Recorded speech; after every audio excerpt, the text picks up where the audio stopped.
Greetings and welcome to your Friday edition of Runescape Weekly. Magebit here. Joining me today is Pyrnassius. And welcome. We've got a good show for you today, despite basically doing the show on Monday. So that's pretty cool. We'll still manage to yank one out for you. That is not how I wanted to describe it at all. Okay, I'm gonna try to. You know what? Luckily, we're still in like the nebulous area of not the podcast. Well, you could have said tug one out for you, so it could have been worse. Yeah, I suppose. Grind one out. We'll go with that. The typical RPG wording, I suppose. No one's really here anyway, right? No one's.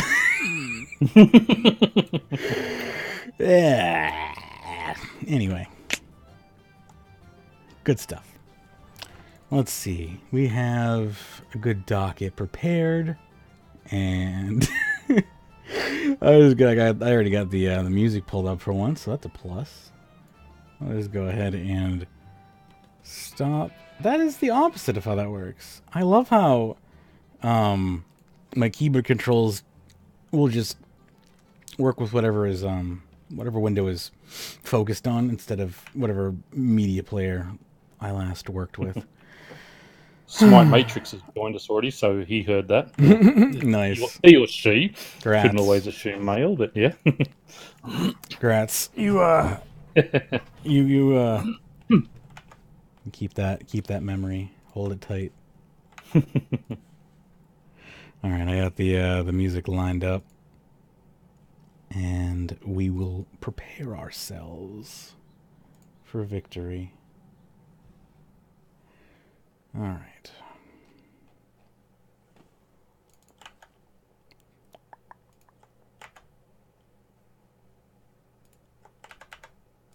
All right. 3, 2, 1. You're listening to Runescape Weekly for March 8th, 2019. I'm your host, Magebit, with over 17 years of RuneScape experience. Joining me today is Pyrnassius. And on today's show, TLDW, March month ahead, Bounty Hunter removal update for Iron Man. Unconfirmed, Jagex to be running Unreal 4 engine in new MMO. Sub-Zero customer service. Unpopular opinion, stone spirits aren't bad. Stop all updates, fix stone spirits. Fixing composting. Crazy enough to be new? Not parcels again, Mom! Why not invest back? PvP worlds. Didn't EOC do enough damage? Solving Dailyscape. I got a controversy for you. I have terrible taste in music. And, sorry Jagex, I was drunk. Thanks for tuning into this edition of RuneScape Weekly, and enjoy the show. Welcome back to your Friday edition. Magebit here. Joining me is Pyrnassius. Wow, I made it through that intro. That was a great intro. Not one mistake that I picked up there. Yeah, I think I did pretty good. I used like 98% of my CPU for that. I was proud of myself for that one. Thank you.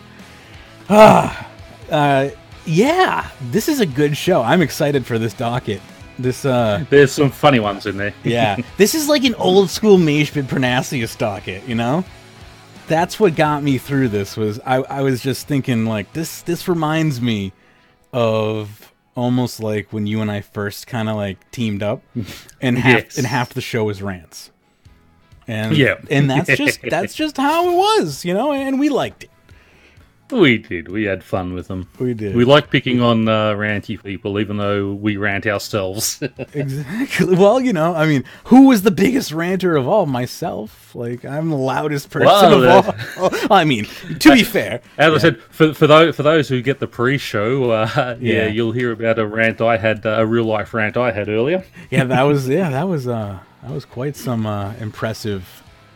And I've been there. I've said some horrible things on the phone to people. When I was a child, literally, just a babe, of the age of maybe 9, maybe 10, I told an AOL customer service representative, or I asked an AOL customer service representative, if their mother was proud of them. And I mean, I was only like 10. So, you know, hey, that vindictive like nature just runs deep within you. You either have it or you don't. Yeah. Ryan caught it live as well. When they screw you up and cut off your hot water for the weekend, right? I mean, I'm the type of person who, when I get in the shower, I'm in there until there's no hot water left. I warn everyone in the house: do you need the bathroom? Do you need water? Because there will be none left. Get it now, because it will be gone. And it's just it's an understanding. People just, they know it. Because, yeah, I'm also just, I enjoy hot water. It's a pain reliever. Well, it just helps with my back. See, exactly right. It is a pain reliever. It helps with my front. Like, I'm a stomach pain. Yeah, that's it, yes. Yeah, it's a pain reliever. It's a known pain reliever, for sure. Yeah, so I feel you, 100. I'm with you. And to just have your heat taken away from you like that, that's...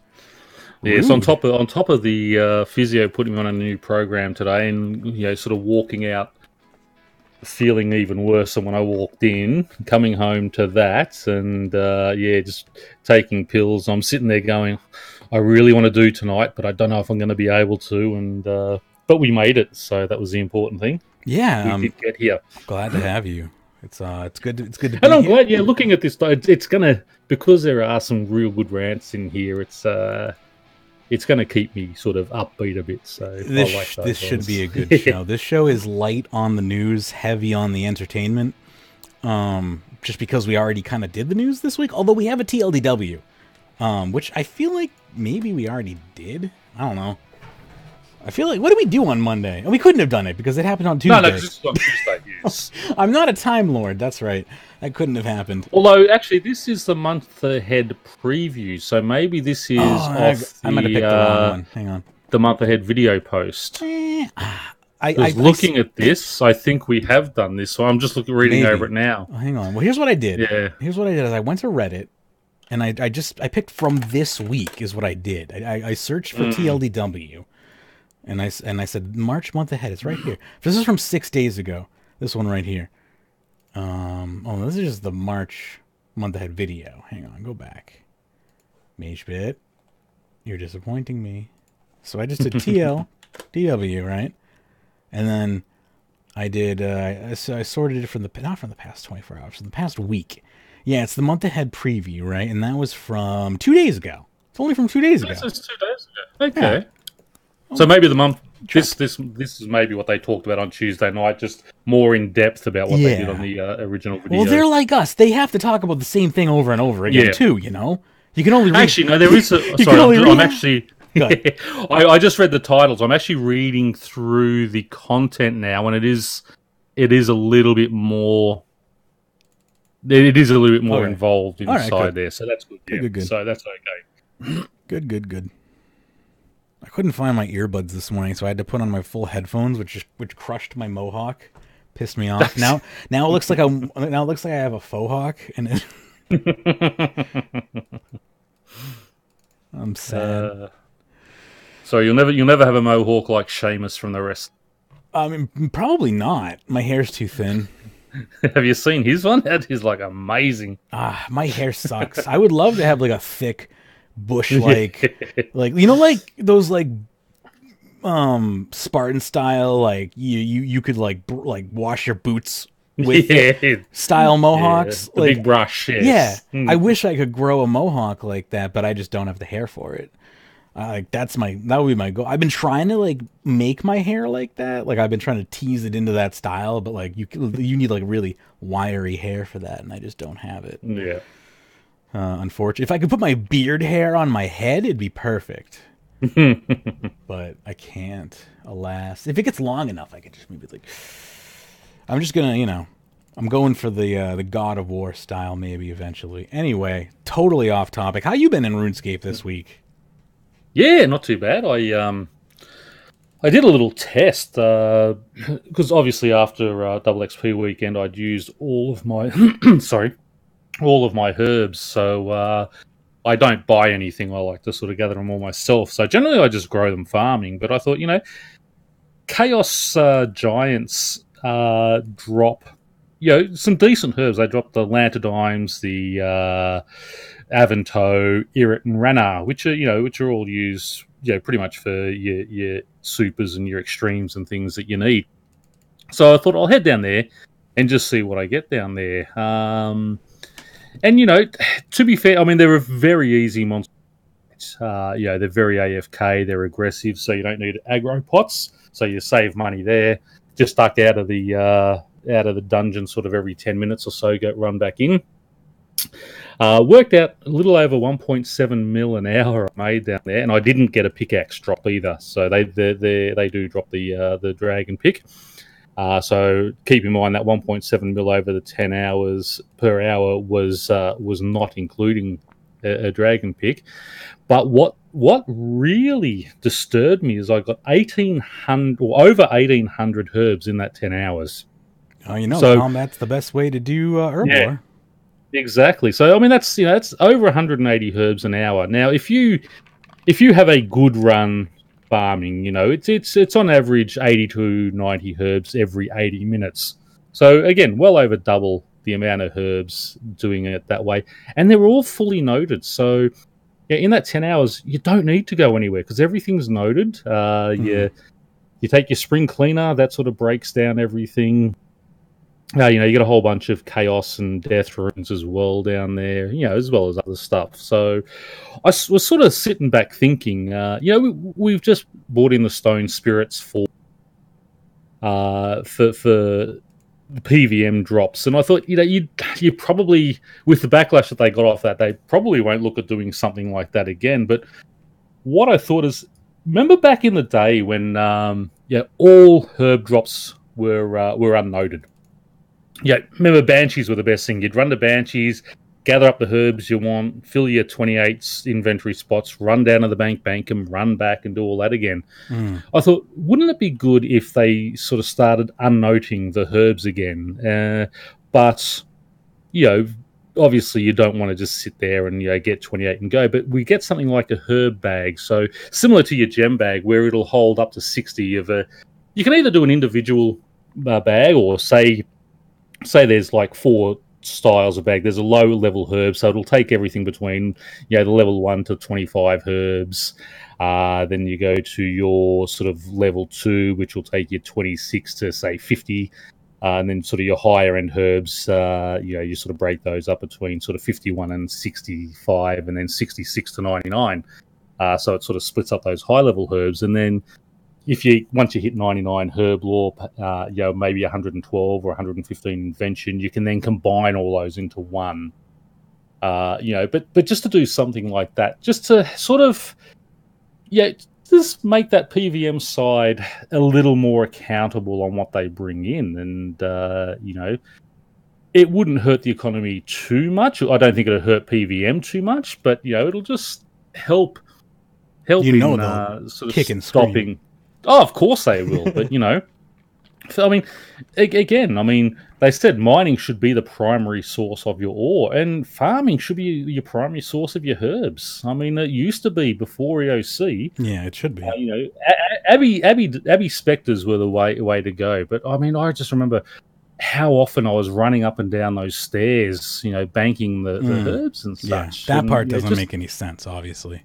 No, that's antiquated. But that's right. But yeah, exactly. But a herb bag where at least every hour or every 45 minutes to an hour you've got to run back. It's like the mine, the same idea with the mining box crate thing. Yeah, but that exactly, and that remember that the gem bag when you go to Abbey Demons, it takes about 45 to 50 minutes to fill those with rubies. Mm-hmm. Like and it's great about that sort of space. Exactly. So you have to go and bank, or you end up leaving those. Yeah, it's a good incentive to leave the area. And it's also, you can say F the rubies, but it's, it's a pretty good idea to not say F the rubies, but, If you're ridiculously rich, you can ignore the rubies and still make a good amount of money there. That's right. There's actually, there was a time when my bank reached a certain point where where I wasn't willing to leave my spot at the tower just to not pick up some rubies, Yeah. But that's right, and that's what I just think. If they did, they need to do something like that across. Rip all all gems. Rip all gems. Yeah, or picking up sort of 1 or 2 onyxes an hour now is pretty good down there at Pyrnassius. Yeah, no worries about having to worry about charging any more of your onyx jewelry anymore. No, well, the first day was really good. I was getting like 3 or 4 an hour. I should have stayed down there longer, and then they hotfixed it. Oh. Yeah, they didn't announce it, but that first day, it was really good. And then after that, it dropped back a bit. So I hear you can spend like 8 hours there and still come out with like 10 of them, though. Is that true? Oh yeah, okay, yep. That's great, definitely. Though. I was in the end. I think I was getting their elk price every. Now. Yeah, every sort of 4 hours, I'd have 5 onyx. What's elk price on an onyx? Just about 1.8 mil, I think. That's what I figured. Okay, Wow, that's not. I mean, that's good for me as somebody, a slayer. Yeah. Bad for. But let's also remember a lot of people are doing it at the moment. That's good. Yeah. Give it 6 months and it'll fail. Next year, hopefully, this will be less of a novelty, right? Yeah. QBD consistently made 7 mil an hour. Ryan says it's 1.1 mil. I thought it was 1.8 mil. I haven't actually checked out. Just under 1.1 as well. QBD still consistent money made 7 mil in an hour, says MC. Really? Still? Yeah, I mean, most of them are consistent money. I mean, things might have dropped. As I said, they probably dropped 10%, 15% at most with these stone I haven't spirits. Actually. People, it sounds like you've cut their throat, and you're starving them to death. I'm happy to hear if that's true. I haven't tried gem rocks since their change. I would love to be able to have a stockpile of onyx for myself. I also I've got 12 banked now that I got down there. Also, I mean, sounds like a good alternative for crafting training. If you're not into spending big bucks on crafting, I'm over here sitting at a 111 crafting, not really wanting to spend, $1 billion gold on crafting. Yep. But I told you, for your crafting, just go and do your. We've talked about the battle staff. Yep. Right? Yeah. That's also probably how I'm going to do it. I'm just thinking now. Because I like mining as something I might do in like my off time, but I'll probably end up just selling when I end up mining. Anyway, this has just been the intro to the show. That is, yes. But I just wanted to get that out there. And just sort of get, it is a question I sent into sort of the other podcast as well. But I just thought, I'll bring it out here as well because I just think we need to be looking their 5-year skilling. Revival that they sort of had planned. Yeah, I mean, in the type of things we need to be looking at in relation to the 5-year skilling plan. All these things seem to be on that road, right? Like these things all seem to be part of that.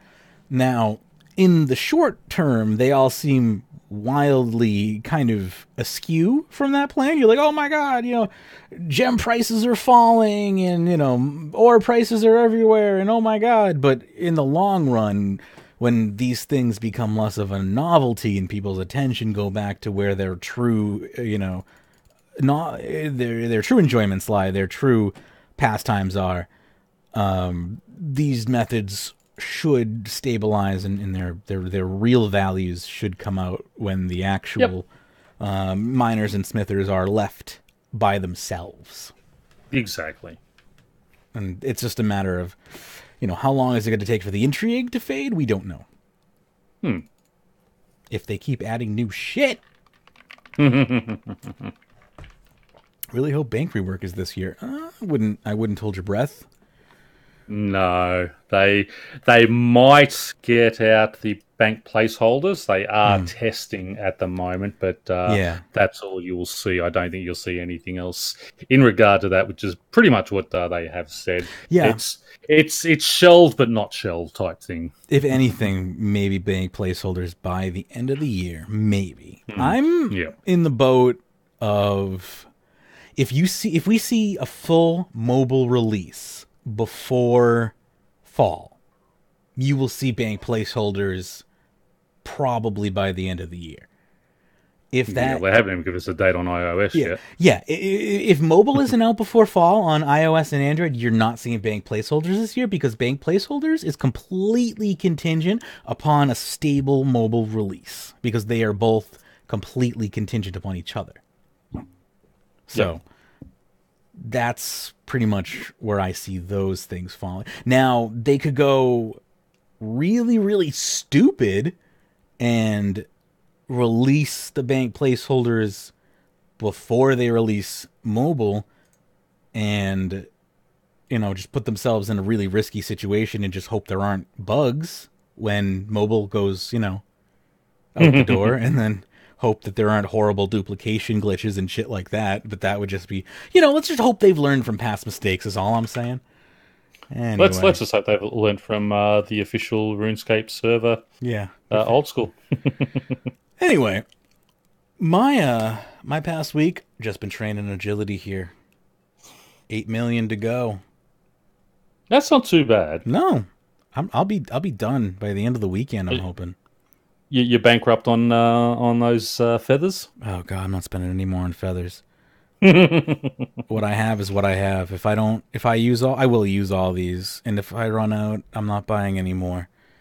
And that could have been another use that you go to the Phoenix up there and pick feathers, and you can convert them into down. That would have been nice. Would have been nice. Yeah, like cool them off. They'll do that about 2 months after you get 120 agility. Still got to get to 200 mil. Well, that's it. That's what I'm hoping. I'm hoping for all easy methods to 200 mil in all my skills. By that time, they'll have like super easy methods.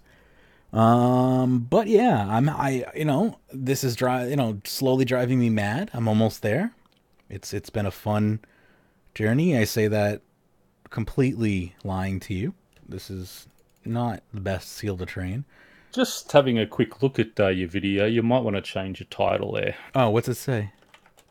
RuneScape Weekly Podcast 3rd of the 4th, 2009, the Blackstone Podcast. I'll update. That was our Monday one. Yeah, it should be updated, but I'll update it again. Try now. Refresh. Tell me if it's changed. Refresh. Where's my refresh button on this thing?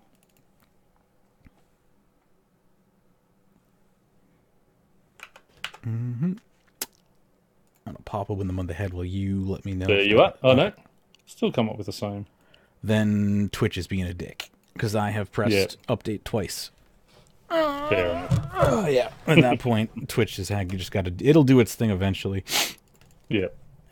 Popping open the TLDW 424 provided by Sudi here. It's the March month ahead preview. So we've seen already 25,000 more RuneScape mobile Android beta slots open up. No further new iOS news, according to this. Yeah. I really expected more iOS news by March. And here we are. I was expecting by end of March that we would have iOS out. They're only just releasing the extra Android ones, so that's not good. Yeah, I'm sort of probably looking at May now. Yeah. Yeah, I'm expecting basically what you just said. Yeah, and that's not good. That is not looking good for everything we just talked about, basically, as far as bank placeholders and all that fun stuff and yada, yada, yada. Continuing on here. So the 4th of March, we've already seen Parcels from the Hedge. Bounty Hunter removal is coming up on the 11th. So yay for that. The 18th sees Incense Burners and the Fire Spirit's Quality of Life, which is probably the biggest update of the month. And then the 25th of March is PVM Revitalization, which is a resource dungeon, AOD changes, raids, practice mode, and other tweaks. He didn't put the most important one in and that is where your legendary pick up the highest priced item. Oh, yeah. And not pick up 2 feathers when there is an Armadillo chain skirt sitting on the floor. That is true. That is the update of the month right there. That is the update of the year. That's true. That might put that in for. Write that down now. That is going to get one of my 10 out of 10. I was going to say write that down now for the end of the year show for this year, as far as like what patch notes that was in, because that needs to be like update of the year. Patch note update of the year. We'll have to have a special category for patch note update of the year for this year, and that's going to win it because holy crap, that is just 100% the best. Hands down. Some people made billions farming Bounty Hunter. I know. And they took way too long to remove it. It's almost like maybe one of the moderators had something to do with it. Mod Pie. See, I was going to blame Ramen because it's always hashtag blame Ramen for me. Generally, but Mod Pie is the PvP dude. Yes, that's right. Ramen's a PvM, Pie is the PvP. And he's not here to defend himself because he's too busy working on mobile. Yeah. The loot tab pickup button is also amazing. I haven't, is that on mobile? I haven't had a chance to play with it because I'm afraid to do PVM on mobile. It's too, screens, my screen's too small. Let's see, Curse of the Blackstone Dragon. It says, we wanted it to be a surprise. That's Blackstone, rather, not Blackstone Dragon. This is the quest they're referring to here. They wanted it to be a surprise. Another reason we kept it secret was a bit of an experiment as far as quests go.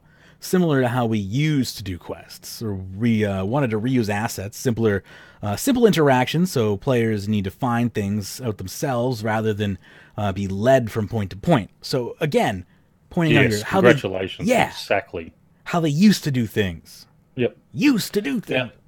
Yeah, we went into this in depth on Monday's show, so I won't go into it too much. But I mean, I want to congratulate them on how they did do that. Where it was just a big surprise, wasn't expecting it. Bang, got a new quest. Yeah, not hand holding. Right.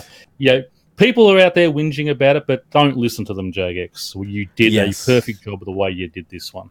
I haven't partaken in this quest yet, and I plan to. It's just more a matter of I'm hyper-focused on agility. I must achieve 120, and if I deviate from this course, I will put it off indefinitely, possibly. So I'm just literally have not left this course, even to do my dailies, since I hit 118.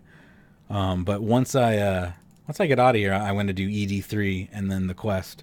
But it sounds great, and I love the fact that it was a surprise, and I love the fact that it's not a handholdy quest. Great Falls saying, in the loot area, when picking up items, is way bigger than on PC. That's good. Bigger hitboxes to make up for clumsy mashing of fingers and whatnot is always a good idea. I've been playing around with it a little bit. I did the one thing I did like and notice that was a change from when I first touched mobile was the drag and drop. When you go to pull something out of your inventory and drop it on the ground, you get a whole contextual menu of what you can do with the item that you don't get on PC, which is kind of nice. Like, you can just drop it on the ground, or like you can alchemize it, or you can there's other things, invention, destroy it, stuff like that.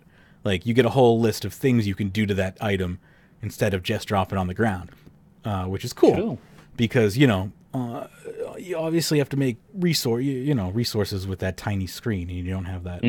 Yeah, so they're really taking to heart, I think, a lot of the feedback that the community has given them, and that's a positive thing. And that's, in much as we're sort of complaining about how long it's coming out. I mean, we're complaining on selfish reasons. I would rather them take that extra time and make sure it is all right and there's no glitches, and listening to what people are saying, and if it's if it is something that's good, getting that into game and such, and we don't want a half-assed rushed product. I should clarify. It was when I say it's bad, when I say it's bad that it's not coming out on time, or we haven't gotten news as far as the iOS release. I'm just saying it's bad news.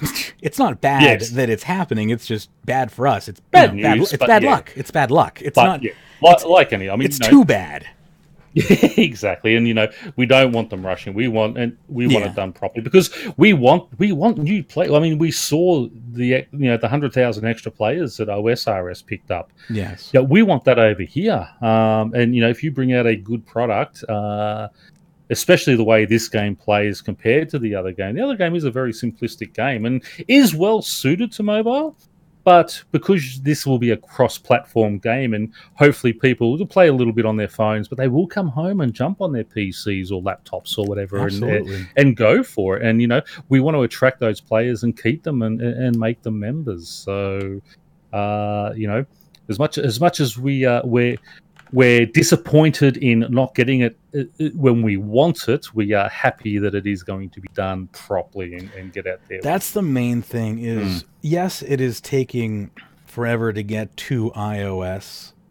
And I think the main reason for that is that it's just limited resources, is that they have all of their developers working on Android right now, and they don't want to split their resources between two development builds at the same time, so that would just make it take even longer. So I think that they're just working in a serial fashion rather than parallel. Perfect one, and then it'll be a lot easier to than trying to perfect two at the same time. Yeah. So I think that's just the way that they're working. I don't think it has anything to do with one being harder than the other or one being better than the other or anything like that. So iOS is not necessarily being left in the dust for any other reason than I think that they just chose to do Android first, maybe because they had a larger Android base, user base. Would say more that Android is a little more on what comes out. Apple is very strict, and if you're got something that's constantly crashing or causing issues, Apple will kick you out real quick. Whereas I think Android sort of just allows you that little bit of a leeway there.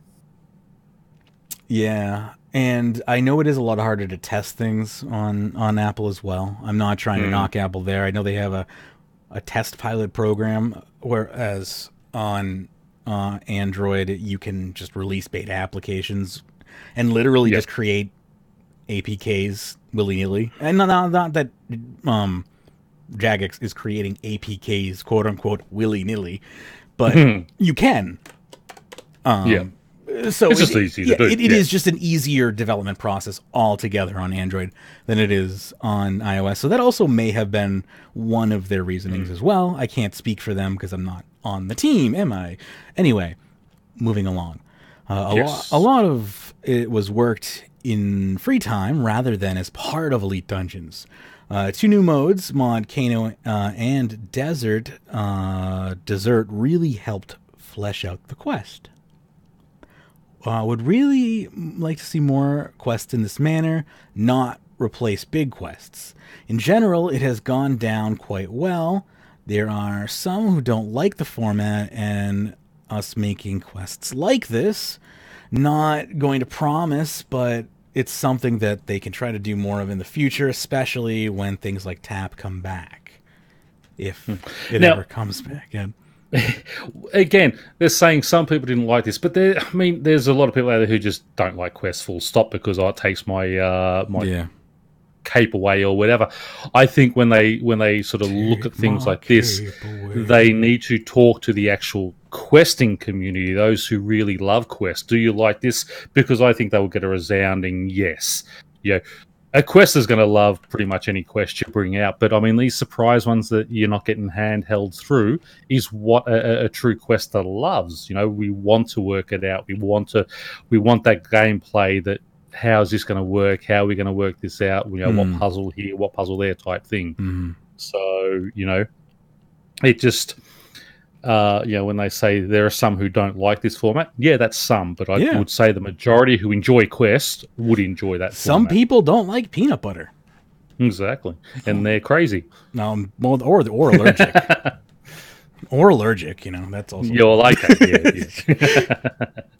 yeah. Let's see here. Where am I? Just it wasn't the double XL update. It wasn't. No shit. All right, and some people just have trouble making simple connections, apparently. Something we wanted to do was to show cutscenes of your allies fighting. Raven really wanted to play while you were in the dungeon, but that was too dangerous to play with. So I love Raven. He's always trying to push the limits. Still want to do something to show what your allies got up to. It would be funny though. You're sitting there fine, and you're looking at what you got. Suddenly you just get one hit or something. Yeah, that's a Raven thing to do. Yeah, of course. You want to talk about incense burners for me? Incense burners, they will be coming out on the 18th of March. One burner is made with a clean herb, 2 logs, and 2 ashes. The 2 logs are made into incense sticks. You will get fire-making XP, and you will get the pet chance with them. The 2 ashes are used with the incense sticks to make whatever the ash name is with wood name incense stick. So, for example, you'll have an accursed maple incense stick. Fire making and prayer XP will be equal to the scattering of the ashes. 1 herb is added to make a complete incense burner. The fire making and a low amount of herb lore XP from it. You can only roll for the fire making pet, not prayer or herb on these. All steps are tradable. Incense burners are tradable, but will require a fire making level to use them and to make. Corrupted magic logs work in place of magic logs. Oh, you're kidding. We talked about this already. It's stupid, right? Oh, I mean, corrupted magic logs already give you more XP. I mean, they were supposed to be, we're bringing these in to help fix the magic logs drop and such, and they just ruin magic logs even more. And now you're allowed to use them in this. I know. It's dumb. It's like 1 step forward, 2 step back, right? Yeah, it doesn't make any steps. It doesn't make any steps. It doesn't make any sense. No, corrupted logs, I mean, you've bought them and they should just be for burning or the fletching, and that's it. Corrupted logs, more like corrupted J-mods, am I right? Once you light an incense burner, it is consumed and you'll earn a 10-minute buff. Every 10 minutes, the effect increases in potency as the incense burner starts to burn, and after 40 minutes, you will have achieved maximum potency for the effect. That is the potency level 4. If the effect runs out, you'll need to wait 40 minutes to go back to full potency since it resets, or overload a burner again. Alternatively, you can just overload the burner and light 6 of the same type at the same time, and it begins to burn with maximum potency without that 40-minute waiting period and lasts 10 minutes. Additional incense burners can be used to top it up to a maximum of 1 hour. Burners are stackable. The fire-making level is the same as the herb lore level required to clean that herb. For example, cleaning dwarf weeds requires 70 herb lore, so a dwarf weed incense burner will also require 70 fire-making to make or use. Herb lore habitats, herbs were removed from the designs. There were some concerns over untradable herbs to make tradable items. While we've done that in the past with the Juju potions, the developers in charge didn't feel it was a good mix. And let's also remember when the Juju potions first come out, the first several years, they were tradable as well. Yeah, that's true. So, yeah. We also couldn't get enough effects for the herb lore habitat herbs. MC's going to make 304 blood runes to control a portion of the market? Well, that's a lot of blood runes. I have to do a lot of rune crafting soon. Maybe I'll make blood runes. Yeah.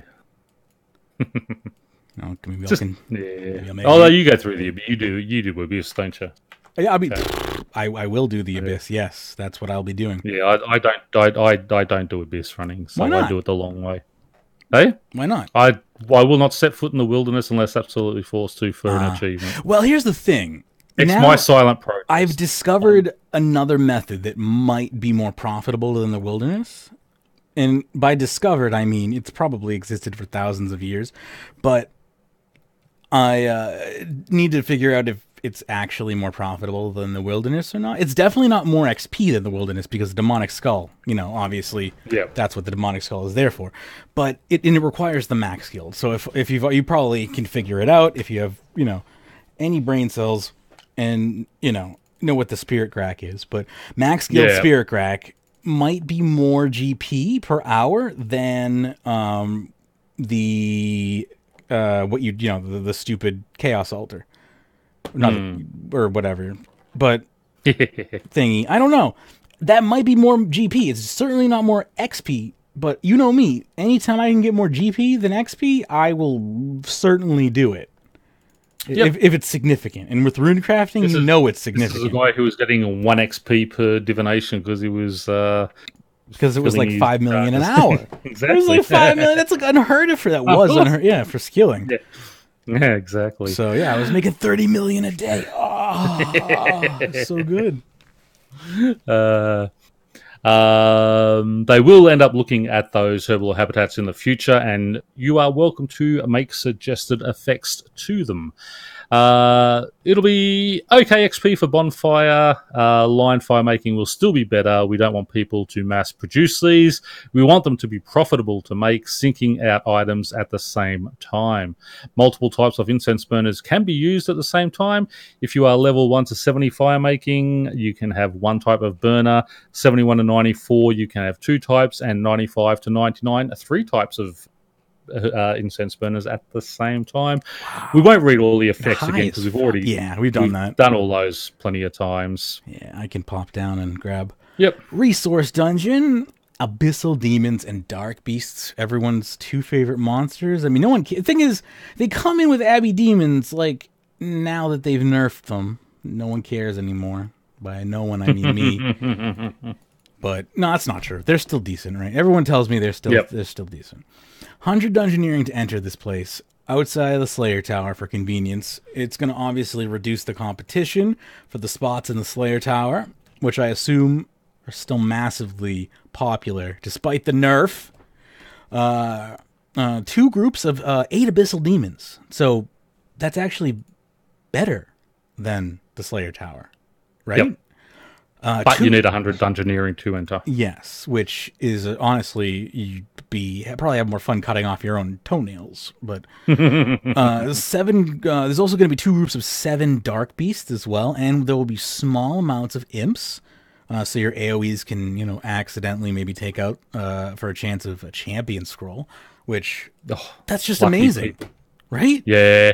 The imp, when I got my Champion of Champions title, chasing those champion scrolls. Why do you just have all of the rarest titles in the game? Because it was just fun to go for. But the thing that wasn't fun was chasing those bloody imps. You have like the best RNG. You might be the luckiest person I know.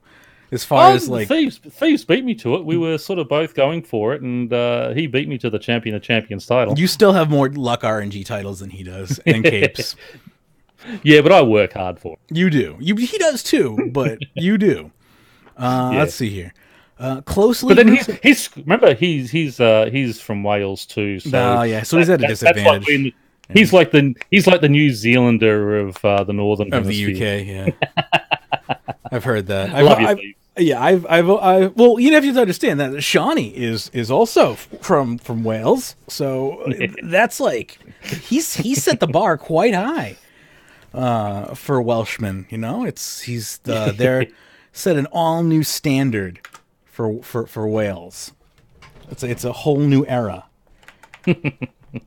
Let's see here, and what else we got? They're closely grouped up. Respawn rate is at maximum. No cannons can be used. Curadel's nice. Sorry. Curadel has the ring. Slayer Tower has the legs and a contract. You can also have a Slayer contract active in there. That's pretty cool. Yep. Moving along here, Angel of Death changes as well. If we put the changes we originally wanted to do directly into the live game without putting it on the mining and smithing rework beta, it would have been a disaster. No change to HP, still 3 million, was going to be 3.5 million, but it was reverted. So boss kill times were wiped upon login, mainly because the tweaks changed the fight. Mass times are no longer getting logged. Only tracks when 7 or less players start the fight. Does not reset kill count or make you get Reaper title again. Minions now shout when they are killed. Good. That would have been funny. It would have been, right? It's like, hey, remember that kill you bought for like 80 million last year? Gotta do it again. So yeah, the minions now shout in the order that they've killed, so you can hear that they've died. Better indicate what order that you need to be killed in. This goes into the chat box as well, and each minion has their own text color. Nex is now attackable during phase transitions, but with 99% damage reduction. This helps players to keep building adrenaline and make the fight feel smoother. Phase duration is the same. Icicle Slam attack. Icicle's defense drastically lowered and HP is now 20k. Bleed is applied after 6 cycles of being under the icicle as opposed to after. Defensive aren't put on cooldown anymore, and removed putting movement abilities on cooldown when icicled.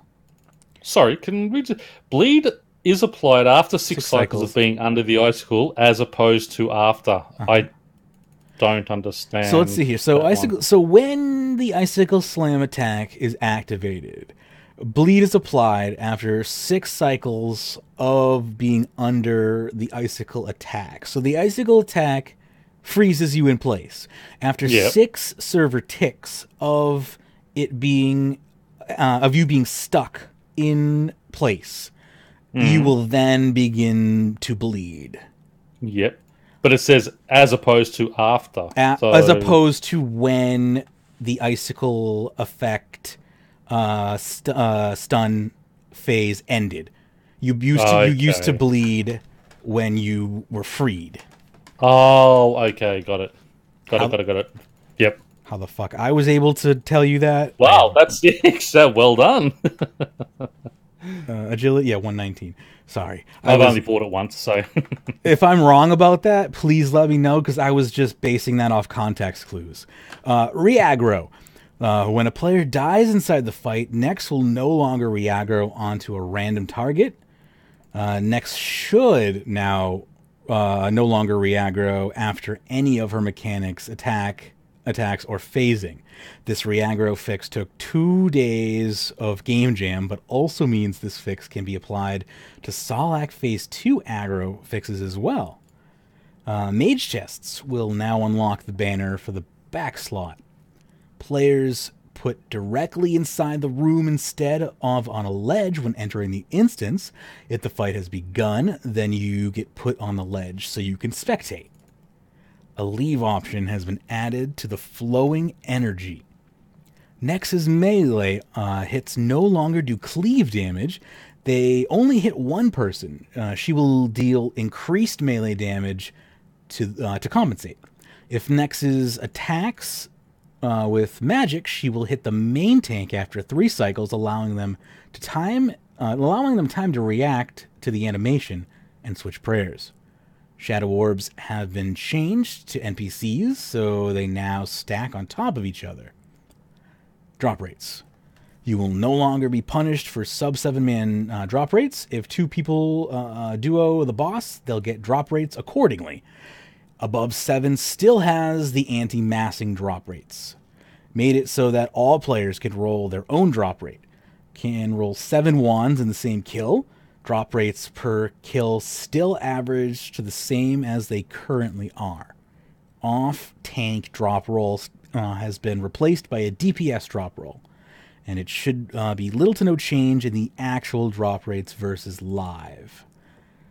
Quick exit option has been added at the end of the fight, and the ice around the edges of the arena in Phase 1 have been removed. It was causing major FPS issues when spawning.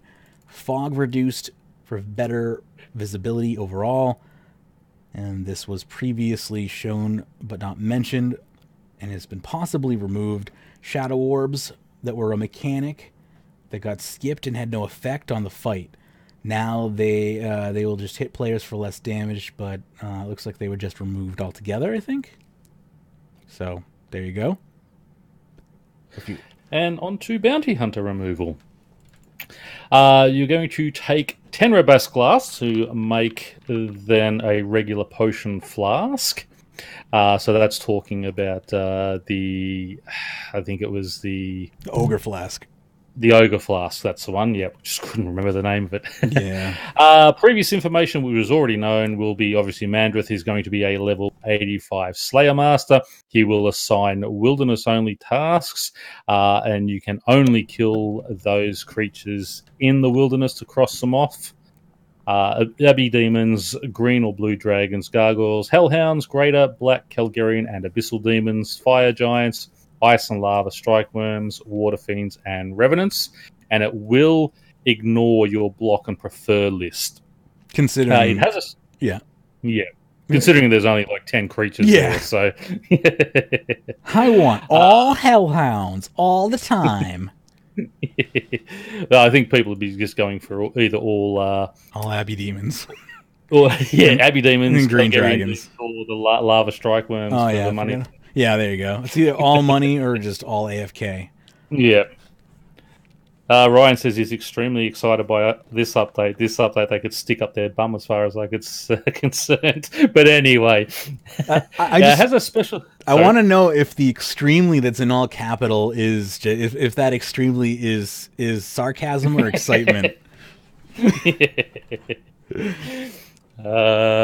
Has a special Slayer assignment like all Masters. Kill 15 of a number of the possible tasks. Extra rewards for killing Corp, KBD, or Chaos Elemental. You don't need to kill them or all of them, but each gives more bonus towards the challenge reward. Sells the Tier 1 emblem for 50 Bounty Hunter points. Emblems need potential tiers. They had the Tier 5, which requires 900 potential up to upgrade to a Tier 6. Receive 100 potential per task if you have the Bounty Hunter emblem on you. So Tier 5 to Tier 6 is 9 tasks. If you don't own an emblem or don't have 50 points for Tier 1, the first Slayer task you complete will give you a Tier 1 instead of 100 potential. Always better to buy the Tier 1 for 50 points and get the 100 potential for the task instead of wasting 100 potential to get a free one. Slayer points are awarded as usual, with or without the emblem. Points awarded are the same as Morvran. If you do not have the emblem on you for even one kill on that task, you will receive no potential, even if you have it on you when you finish the task.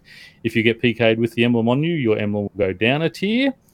And the PKer, if they have an emblem as well, will be granted half the points of the dying player's tier was worth. So PKing with someone who has a T6 emblem will grant you 400 and potential. What if you PK someone with the T1 emblem? Well, you'll get 25.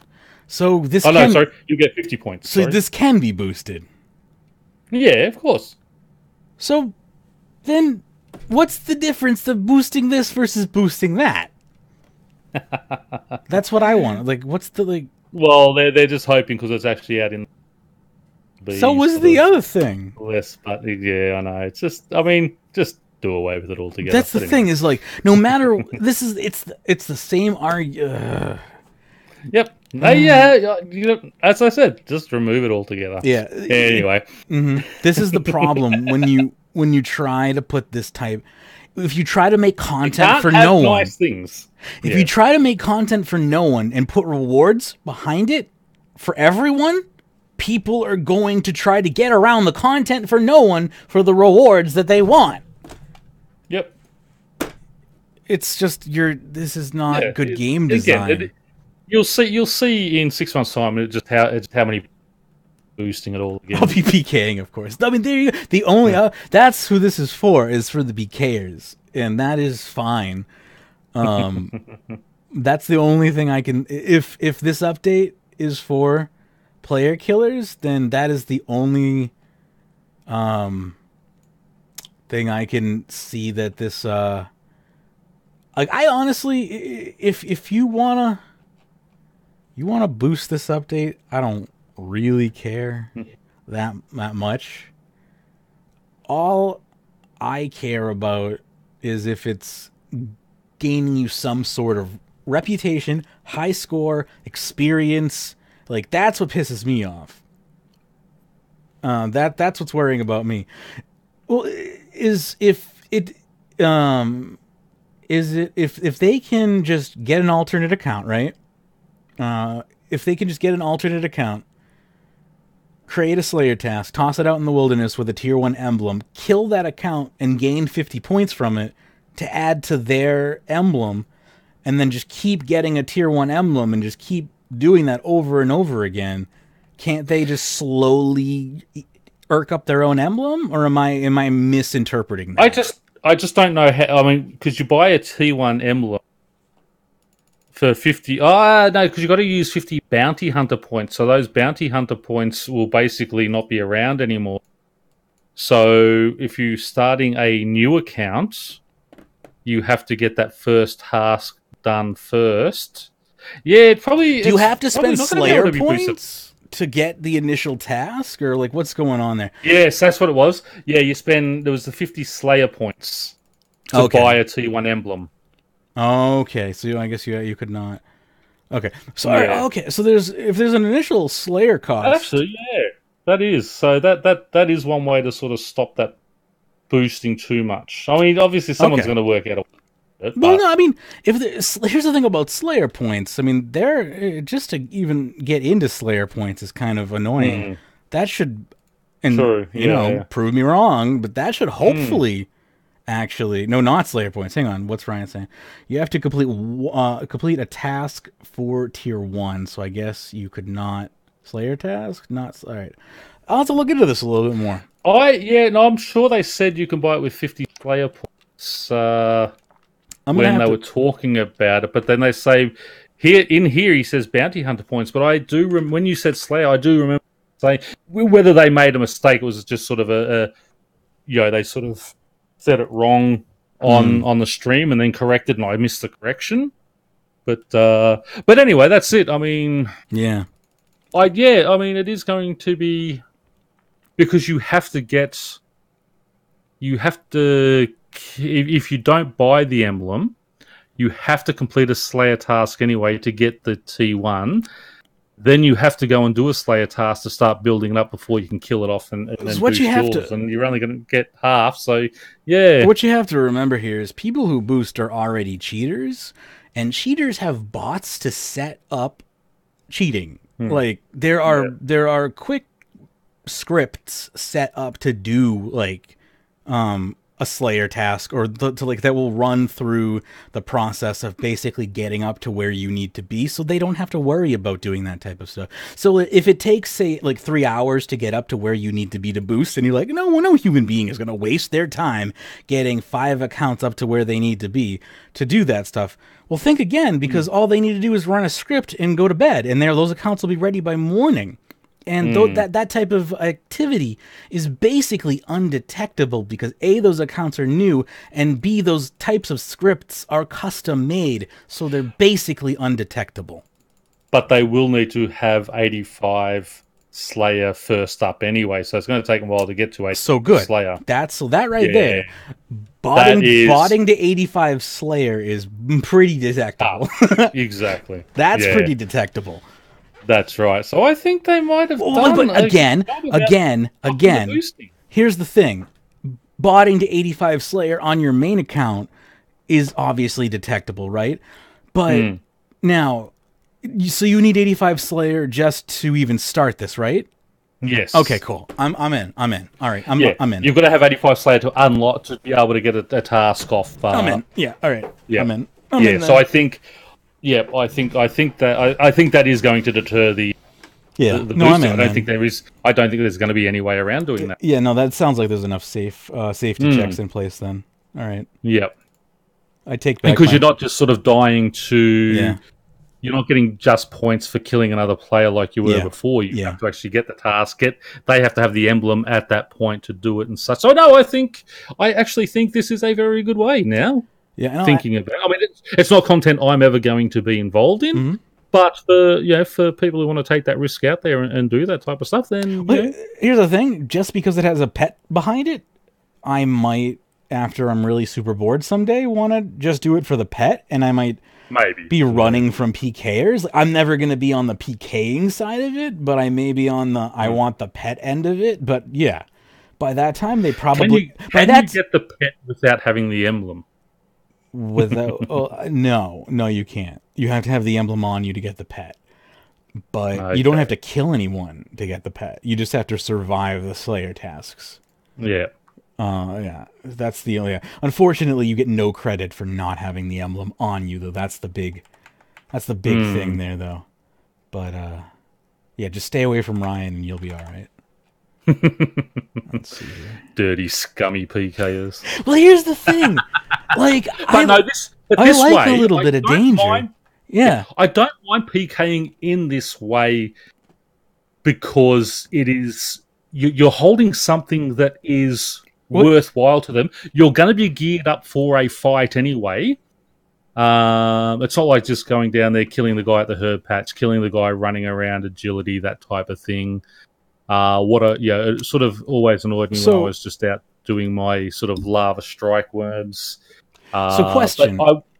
For you specifically, as far as like this versus lava strike worms, lava strike worms is one of the tasks on this list, or no? Yes, it is. Yep. All right. So I guess the big I will never use this Slayer Master, and lava strike worms are blocked on my main. So here's what I have to say. I never want to enter the wilderness. Here's what I have to say about this and why I'm okay with this.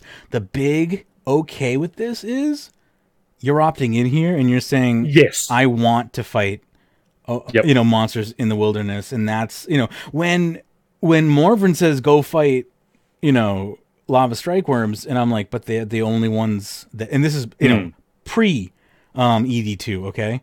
Just think, for my argument here, but the only ones that exist are in the wilderness. That's not fair. You're forcing me into a PvP zone. That was a shitty thing to do. Well, when I go to Mandrith, I'm basically saying, I want to be in a PvP zone. Yep. That makes this an activity. Yeah, that's a completely different act. Yep. That makes me. And that's why. Yeah. So, and that's why I was going to say, I am totally fine with this. I'm not excited about it at all. Yeah. It's not content I'm ever going to be involved in. But I like the way they have done this because you are choosing, I want to get that extra XP. I want to try and get those bounty points up because I want to buy these items and things like that. For certain, though. I am opting in. I am saying, yes, I am going to take this risk to do this. For certain.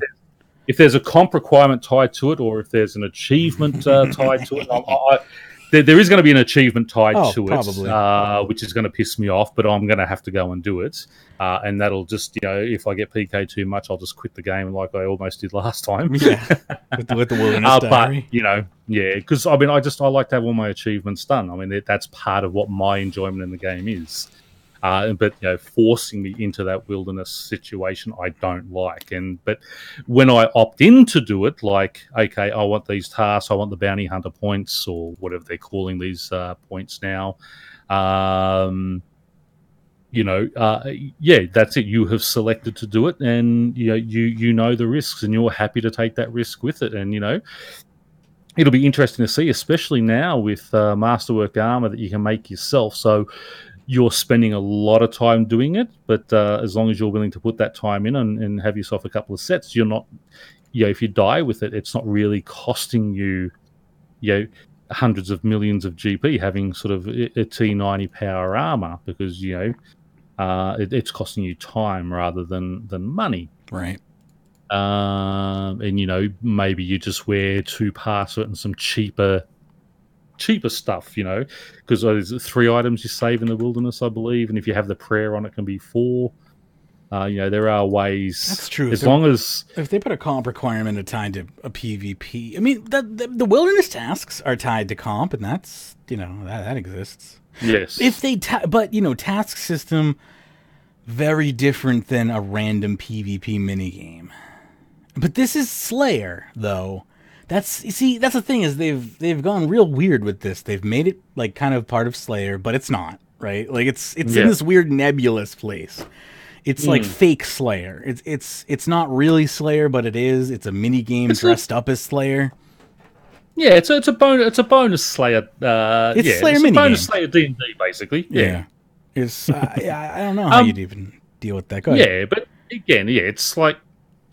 Yeah, it's. I think they have probably chosen the best way to do this, and I'm going to be interested to see how many people do take part in it. And I hope there are people who enjoy it and will go out there and do it. As I said, it's not content for me. It's not content I'm ever going to do. But really, if it can revive a community that people are out there and enjoying, and we're going to see some proper battles, not just people going out there and killing someone for nothing just because they can, gathering energy or doing a farm run where they've got no chance of defense. I mean, they're fairly high creatures out there, so you're going to be decently geared up anyway to go out there and kill them. It's like when I go and fight the Chaos Elemental. I don't mind if I get killed there because I've chosen to go out and fight that creature. I'm not being forced to go out there. That's the only time I don't mind being PK'd, if someone attacks me at Chaos Elemental. For certain, though, someone's going to be like, I want the Dragon Revenant pet. They're going to get PK'd a million times. They're going to post in the rant forums, be like, this is the worst freaking game. I get PK'd constantly. I can't get the Revenant pet. Jack X, this game sucks. I can't believe you lock the Revenant pet behind all this PvP content. This game is a pile of shit. I quit. and we're going to laugh at them on the show because they put themselves into that scenario by opting into that content. And that's it. I'm a collector, but that stuff is one that won't be on my collection list. I mean, because, listen, I want a trimmed comp cape, but I'm not going to pretend. Hey, G Master, how you doing? I'm not going to pretend that that's for me, and I've accepted that, and that's okay. There's plenty of other stuff that is, and exactly, and I'm totally on board with what is for me. And other people have their own goals. You love to collect titles and all sorts of. You're a quester and a lore person, and you have to have every friggin' lore book in the freaking game, which is pretty impressive. I've got to go back and get that. Thank you very much, Knights Hall, for the sub. Appreciate that very much. ED 3-1. I'm right there with you. As soon as I hit 120 agility, I will be diving down into the dungeon elite number 3. So if you want to join up with me and Derp Dragon, you're more than welcome. He can solo it. Well, I might come down just to get my kill count, because obviously I need those for when I do get my comp back. But I'll basically be solo story moding it because I just want the lore book drops. But I actually realised because I did ED2 all in story mode, I don't have the kill count there, and even the first dungeon, the last boss. Remember when we all went down there? We didn't get the kill on the last boss. Oh, so I still did him too. And the first one, we can do that too. Yeah, but thank you for the follow, MC. Appreciate that. We can do that too. And Derp Dragon is just basically a bulldozer. But I have fun. I have fun with those dungeons. I'm not very good at any combat situation, but I have fun. I enjoy those dungeons. I mean, the story mode is very basic, and I liked it better when it was 33% because it's still a little bit of a challenge. In learning the mechanics. Now it's 10%. It's like, why bother? Now it's just learning mode with a little bit of like spiciness added in. That's it. But see, I think the 33% gave you a better learning mode indexation. Now the 10% is just simply story mode is lore book mode, basically. Yeah, pretty much. Yeah, which is great for the questers and things who want that, So I do applaud them for doing that. Yes, it gave actual non-combatants a chance to get the lore that they needed for the Master Quest Cape, I think. And exactly. I applaud them for doing that. That's that. very important. Yeah, that's very important. Yeah. Anyway, let's continue on. Yes. Are we in the transmog section, or do you have more to read here? No, still plenty more here. All right. Erskine will give contracts for your Slayer task. Demonic Skull still works. Both of them are a 20% boost to Slayer XP. Emblems are still converted for the same amount of Bounty Hunter or Deathmatch points. Iron Man can take part in the Slayer and earn points now. So that was something I think they couldn't do in the other one. So you can actually earn points as an Iron Man now. Oh, yes. There was an update to that, I believe we'll be reading. Okay, cool. The reward distribution. The shops will remain largely intact. We've removed some things because they are earned elsewhere. Deathmatch shop. It's not removed, but the rewards can be claimed through Slayer. Bounty Hunter shop. Ogre flasks can be made from the robust flask. It will take 10 robust flasks to make it than a regular potion flask, and they are now a 6-dose flask instead of 1, except Sulphur Spring, which remains 1 dose because a 6-dose version would be too OP. Rune pouches, removed from the rune shop. Abyss Rune Crafting now has a chance to grant Magical Thread. Demonic Skull increases this chance. Rune pouches are now made out of a number of magical threads. The Amulet of the Forsaken has been removed from the shop and put on a regular Barrows drop table. Nice. So that was good. Which one? The Rise of the Six, I wonder, or no, the regular Barrows? Okay, they meant literally the regular Barrows drop table. Gotcha. Gotcha. Drop log title will be removed if owned. Drop is rolled when armor piece rolls fails. The more brothers you kill, the better chance of an amulet. Tasty. The Revenant pet has been removed from the shop. Pets can switch between the ones you have unlocked. Those who have the pets already will keep them. It is now a Revenant Spirit, rare drop from the Revenants. The higher level Revenants will have a better chance, and every time you receive the Spirit as a drop, the drop gets rarer. Pets will be unlocked in order, so from Imp to Goblin up to Knights and Dragon, and they had pictures of the Hellhound, Lesser Demon, and Dragon pets. Ancient Warrior Equipment Patch will stay in the shop. It can also be received from Revenants only when it's on a task. Does not drop from the Chaos Elemental, and hence no drop log requirement from it. Bounty Hunter teleports are removed and refunded any players who have bought them. Shared rare loot system. Slaying wildy mobs, pickpocketing rogues, and muddy chests have a rare chance to roll on this table. High level activities have a better chance to roll this table. I think luck tier affects this roll table, so it has items like the Wilderness Hilt, Adrenaline Crystals, Preserved Meat, Fremenic Equipment Patches, which are tradable, Revenant Drop Enhancers, Bloodweed Seeds, and Brawling Gloves. The old, antiquated Brawling Gloves. Although, we might be seeing some life brought back with Brawling Gloves if there's actual Slayer done in the wilderness. More reasons to train in the wilderness. Good.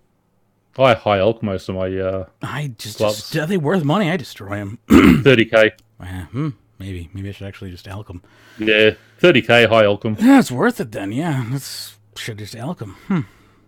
That's sad. Moving on here. Update of the month in my heart. Thanks. And perfect month to bring it out in, and also in my opinion, with Parcels of the Hedge coming into the game here. This is the transmogrification unification, bringing all various types of transmog rings into one interface. Toggled between emotes and transmogs. So you'll have tradable ones and the ability... So both tradable ones and untradable ones will be on the same interface here.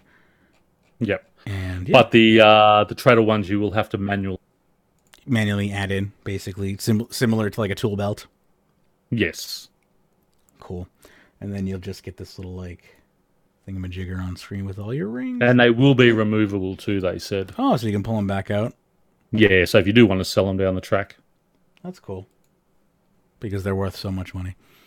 All right. Fire Spirit's quality of life. All firelighters have a strike left-click option that gives a 5-minute buff that automatically catches fire spirits. What's that buff, you might ask? It allows the fire spirits to give 1.3 times their normal rewards and automatically catches said fire spirit. And it can stack the buff for up to 60 minutes. All firelighters contribute to the same buff. Fire Spirit rewards and divine versions are now contained in an item. Non-stackable inventory or bank, but you don't get that many spirits anyway. Go ahead. I was just annoyed because I do a lot of clues, and every time I had the firelighters, I drop them. Now they're actually going to do something. They'll automatically collect How would you those. Drop them? Because they were worth like 59 GP. But they're so cool. I'm a hoarder. I would never ever use them. I know. I need bank space. So they were what I call useless. They're dropped on the. Yeah, I'm like, and someday now they're worth something. Someday these are going to be worth something. And this just reinforces my neuroses. That's it. It's like when EOC first come out, and I had only just gotten to Saradome and Bruce. And I was making them, and they went from one day being 6 or 7k each down to like 800 GP, and I had about 12k of them in my bank, and I sold them all because I just watched them. I went from 1,000, 950, 900. They got down to 8. I said, I'm just dumping these. I don't want to lose any more money. Sold them, and then 6 months later they did the buff on them or whatever it was, and they went straight back up. Basically, I don't know if you would have had to have dealt with this. You may have come into the game after they nerfed Soul Split. I don't know if you were around for that, but Soul Split used to be extremely powerful. And for the longest time, they were arguing about it. And I couldn't be a part of the argument because I didn't have Soul Split. It was just my prayer was not up there. So I was so close to having Soul Split. 92 prayer, 93 prayer, 94 prayer. Finally comes Soul Split. And I'm like, so close. And then they nerf Soul Split. And then like the next week I get Soul Split. Yeah, it's always. Yeah. Continuing. It's like when I finally got my Dragon Claws just before EOC. Right. I got them about 6 or 8 weeks before EOC come out, and saved and got my 15 mil to buy my set of Dragon Claws. And then after EOC, 600 GP, it's like 60k GP. Don't even put them on the Grand Exchange at that point. Drop them in the Varric streets. No, they are still sitting in my bank. I paid 15 mil for those. I am keeping them. You know what? I wouldn't even want to look at them. Rewards? Continuing on here. The rewards are better, but not completely changed. Effectively the same, but we removed some junk. Fire spirits no longer interrupt fire making when claimed. Similar to Saren spirits, opening a fire spirit reward does interrupt it or does not interrupt it. We can look into changing that. I don't see why not. So they want to do that, or it hasn't been done yet, it seems. But fire spirits no longer interrupt fire making when claimed. Okay, so that's the deal. So they've made it similar to Saren spirits. That's good. Fire spirits now have a small bar that shows how much time left until they despawn. Also helpful. Flame gloves and flame ring increase the chance of getting fire spirits. Can we get that little bar over bloody Serens as well? Right. I don't know how many times I just realised, where is it? Because, it blends into the background so much. Yeah. And I find it and I click on it as it disappears. Right. Stupid server ticks. Previous information, unsure if scrapped. Pyromaniac gives a chat message telling you how many logs it's burned. Divine Fire Spirits next X number. And Fire Spirit number now gives next X number as well. Again, that stuff's unconfirmed, so I'm not going to read it. Also, the Balloon Network. Everyone's favorite network. Stack travel charges with the NPC by giving them logs. And noted logs work. Log type will give a certain amount of fuel. Use the fuel stored to travel between any of the routes. And they removed the weight limit. So happy travels. I think this will actually increase the usage of the Balloon Network, because if you can just go down there, dump 10k logs in there, and then you don't need to worry about having a carrot. You just jump on it and go. Where would you go? I have to look at the Balloon Network and see where it goes. I literally never used it. Well, yeah, the only time I ever used was when I used to do plank running, but you don't do that anymore because it's basically just done at Prif now. I don't know where all the other ones were. Entrana, but I mean, you never get... So Grand Tree, Castle Wars, Entrana, Crafting Guild, Taberley, Varric. That's actually a pretty broad network. Well, yeah, it's good where it goes. The Varrock one is just right near the sawmill there. So that's why I used to use it for plank running. But rewind. This could be pretty good for farming runs, I would imagine. Maybe? No? I don't know where they're not really close to a farming patch. They're Though, close to some tree really. patches, no? Yeah, true. They are close to some tree patches. It's the only thing I can really think of. Yeah. Castle Wars also a good way to get to the incandescent wisp patch, and if you're not maxed, Hmm. crafting But guild. you just use the Castle Wars ring anyway. Yeah, that's true. I mean, if you're really poor. Oh, yeah, like the balloon network. I don't know what you would use this for. Yeah, I'm just trying to think now. There's not actually a it's- whole lot you would use it for. Sadly. If anyone has any good ideas for the balloon network, email me. Show at runeweek.com. It's like God Wars armor, is it, G Master? Let me, please. I want some similes. How is it like God Wars armor? Or if am I taking your comment out of context and applying it to a completely different argument? If I am, I'm sorry. The chat delay can be infuriating like that sometimes. Anyway, that is the TLDW for this week, and that is also the March month ahead. Let's move along, shall we? We have the Bounty Hunter removal update for Iron Man, as I promised you previously. So that is from Shawnee, saying, "Hey there, I wanted to take this time to make you aware of a change to the removal of Bounty Hunter update that will be launching next Monday. Initially, we were going to allow Iron Man the option to purchase any of the Obliteration, Decimation, and Annihilation weapons from Mandrith with the Bounty Hunter points they had accumulated prior to the update. However, since we made our intentions for that clear, you've come back to us and mentioned that this wasn't a good change for the health of Iron Man mode. In depth, Why?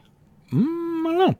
Let's read on and find out. In-depth discussions have taken place since then, and as a result, we're going to be making the following changes. Firstly, we're going to be hotfixing a change to the emblems to stop them from being obtainable as well as upgradable.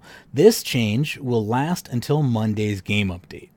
Secondly, Iron Men from Monday's update will have their Slayer bounty hunter points, reset to 0. This will still allow them to work towards the T-87 weapons, but they'll still have to start from scratch.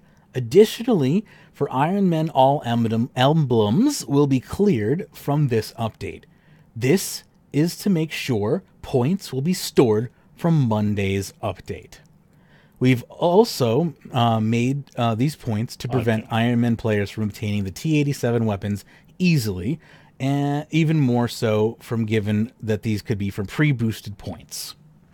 So there you go. So you're going to be able to, but not until this actually comes in. So you can't be sitting there playing Bounty Hunter now to get those points and boosting. Okay, got it. So, but as in once it's all gone and the new Slayer Master comes out and such, they can then go and earn it. So that's fine. Yes, it's not like they're never going to have access to these weapons. It's that's what I'm sitting there going. Yeah, that's what it sounded like, right? But when you read on and sort of said as the moment, because that's right, they can be just in there boosting, then turn around and buy it. Yeah, and be like, never a good thing. Hey, Mandrith, I got 57,000 points here, if you don't mind. If I could just have one of those shiny decimations you got. So this article coming up next here is very shiny, hot off the presses from March 4th. Now, for those of you who don't know, Jagex right now is at GDC, which is the Game Developers Conference, and they're talking about probably their hot new product, which we don't know a lot about, and we want to know a lot about, but we can't. This is an independent games journalist website. It's called matzofreview.com, and can't say I've ever heard of it. Never been here before. Take it with a grain of salt. The individual who wrote it is Sonia Yazwal, and I'm going to assume that they attended GDC and maybe have some inside information from perhaps one of the conferences that Jagex put on there. Again, take this with a grain of salt, because I cannot confirm this, as my sources are literally the internet. Anyway, here we go. This article again coming from MatsavReview.com. MMORPG experts develop new online RPG with Unreal Engine 4. Jagex, known by the long-lived MMORPG RuneScape, is currently working on a new online role-playing game. This time, the team relies on the Unreal Engine. Action should be in the foreground. What did Jagex announce? The development studio explained to have hired Nathan Richardson. He works as an executive producer on not yet officially announced online action role-playing game based on Unreal Engine 4. Who is Nathan Richardson? He has been working in the games industry for 15 years and is involved with CCP Games and EVE Online. Other games he has worked on include Dust, World of Darkness, Defiance. He also worked for Ubisoft Montreal and Behavior Digital. Have any new employees been hired? Yes. There have been additional hires as Jagex builds a team of passionate, experienced MMO developers working on the new online game. Pete McKay... And they stole a lot of ours too. They stole a lot of our as well, yeah. Dag and a lot of our good bossers. Pete McKay is Director of Community, formerly at CCP and Riot Games. Agatha Benjen as Head of CRM and Player Engagement, formerly EA, Microsoft, and Natural Motion. Alan Krause is Senior Director at Game Engineering, formerly Sony Online Entertainment, Tryon, and Amazon. These are some power names. Like, I know all of these people. Like, these are all huge hitters in the game industry that Jagex allegedly is bringing on for this project here. What kind of game could that be? So what kind of game is created here? There was as good as nothing betrayed about the title. Nevertheless, the term online action RPG shows that we can probably adjust to an active, fast combat system. Is it an MMORPG? The developers refrain from calling the project MMORPG. Therefore, it is conceivable that this may be more of a co-op gaming experience. Maybe something awaits us here, which is going in the direction of Lost Ark, but with fewer players. So something in the direction of Torchlight or Diablo. Or there is a game that could be based on Monster Hunter World or Dauntless, an online role-playing game for smaller groups who experience the adventure together. The use of Unreal Engine 4 suggests the title also should convince visually, meaning, eye candy. Unreal 4 is generally a very pretty engine. Also, in my opinion, means very console portable. Is this game related to other Jagex products?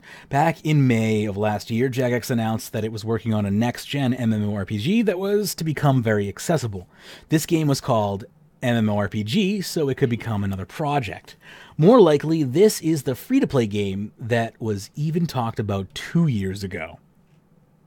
Not really sure what to make of that information. So I'm assuming that these two projects are separate than that. What does the community think about this? There's a bit of skepticism because Jagex was able to retract to RuneScape no success with other games. At least they're honest. Stellar Dawn and Transformers Universe have been discontinued. That's to put it lightly. Being discontinued here. They've discontinued before they were actually released. Yeah. More like aborted. Like, you can't really call them discontinued if they never made it to light. The new 18-year-old RuneScape is still running well today, and Jagex has a great deal of experience keeping an online game interesting over an enormously long period of time. Machiavelli writes cynically on Reddit, Jagex has never played a game successfully. Every time they try it, it will be aborted or failed. The only MMO is RuneScape, made by 3 people who have not worked there for 10 years. But some... Ouch. Yeah, right. Ouch. But some fans are also interested and are looking forward to what Jagex can develop a modern online RPG. When we learn more about this project, when we will learn more about this project is currently unclear. Stay tuned for more updates. So really, I mean, they're not really telling us anymore. No, anyway. But what we did learn here is that this is based on Unreal Engine 4, and that is what was in the title of the article. It was the title of this article, and all that I really wanted to convey to anyone here at all that is basically what I learned, is that it seems that this is the new game is based on Unreal Engine 4, which to me sounds like they're developing a hack and slash action RPG, maybe similar in the vein to a Dark Souls like that we're gonna probably see in the RuneScape universe. So gag me with a spoon. I will be standing on RuneScape. Yeah, I like my skills and building Take up care, an actual G-Master. character rather than just killing things. But it'll be interesting. I mean, I'll be really interested to see what goes. Oh yeah, on. I'll follow it. I'll try it, and I'll critique it mercilessly. But I'm not a fan of hack and slash. It sounds like a game that's going to require a controller to play. Yeah, not into that. I mean, you might be into that more. Well, I used to be years ago. I was big on the PlayStation and such, but I haven't really done much on that in the last probably 10 or so years. In fact, I just hooked up my son's Xbox. I want to start playing Red Dead Redemption. That's a great game. Yeah, everyone tells me, and I've never got it played all it. there ready. Because it's a console exclusive for a couple of years. Yeah. When it hits PC, I will definitely pirate. I play it. Play it was the word I meant to say. Yes, good. I mean, Rockstar, shitty company, but they make great games. I mean, it'll be interesting. I mean, I'm hoping it's not just a hack and slash. I mean, I'm sure there will be some story to skilling and such. Well, not just that, but I hope there is still a bit of skilling or something. I wouldn't involved hold your breath. I know that's where I mean, that's I think why that's not Jagex, where the zeitgeist RuneScape is. Has been That's why Jagex has been so successful for so long, because it covers such a vast array of different things you can do. Yeah, unfortunately, though, if you look where modern games are trending, they're not releasing games with skilling in them, unfortunately. The MMO sphere is, but the MMO sphere is not making new games. I mean, and if they are, they're far and few between, and they're generally community-funded and driven. They're not being, funded by venture capitalists and investor firms and stuff like that. And the ones I see are more like more like World of Warcraft, where you're racing to the end. So the skilling you knock over in a few days, and it's not that. And World of Warcraft has dedicated skillers in it, but their communities are niche. Like they're not your. They're not like the draw to the game. Like RuneScape, I would say, like remember those polls you'd see on the RuneScape website where like it's very clear that like 50% of the game is like into skilling, or like most 55%. We've had 45%. Only 45% have bossed, and 55% do skilling and things like that. So that's why I think. Whereas in most MMORPGs, skilling is more of an afterthought, more of something you think of. Oh, I have to skill, or Whereas yes, there is a niche group of players that really do enjoy it, but they are very few and far between, and more of like a 20% base of the game. And people will look at them of like, what weirdo. Whereas in RuneScape, it's like, most people enjoy scaling, and there are the hardcore bossers that don't, and they're so ridiculously rich that they generally don't have to skill because they can just pay to get out of it. There's just generally so many methods in the game nowadays that you can just pay Treasure Hunter to get out of it, right? Yeah. Anyway, thank you for the follow, Lamadeath99. I appreciate that. But yeah, so much to be said about that. But unfortunately, there is so much we don't know yet that it would just be me wildly flailing in the dark. And honestly, too much blind speculation is unhealthy. So let us move on. We have a post here called I Hate the Absolute Zero Customer Service of RuneScape. Now, this was posted 8 hours ago. And I can't help but maybe fueled by a certain someone's post on YouTube. Maybe. Just maybe. Now... And let's say, as you said, it's posted 8 hours ago. You've got to give companies time. I mean, you've posted something out there. Give them time to answer. If they haven't answered you in that 48 hours, then yeah, maybe come back and jump up and down about it. But give them time to read it.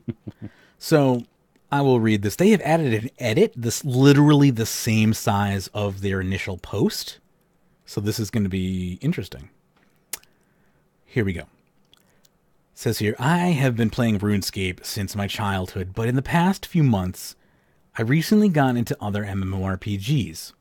Every few weeks, I log into my account to get daily rewards or explore for a bit before. The Twitch Prime RuneScape caught my eye, so I was going to try it again.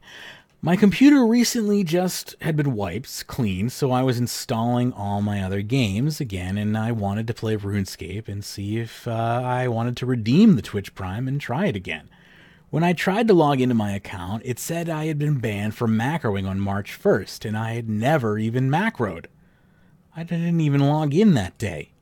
Now, before you go on there, just because you were banned on March 1st doesn't mean that is the day you were caught macroing. It could have been 2 or 3 weeks earlier. They were investigating your account to make sure that their information was correct. Indeed.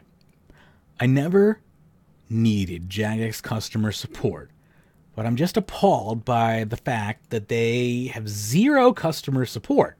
Again, not true, but they're angry. I understand. Hyperboles get made. I can only appeal the ban in which I can't even give my side of the story. It's so infuriating because I want to see how my childhood game has been going. First of all, dishonest statement. If you wanted to see how your childhood game is going, you could simply do so by going onto YouTube. What you wanted to do was see how your childhood account was. So... They say every few weeks I log into my account to get daily rewards or explore for a bit.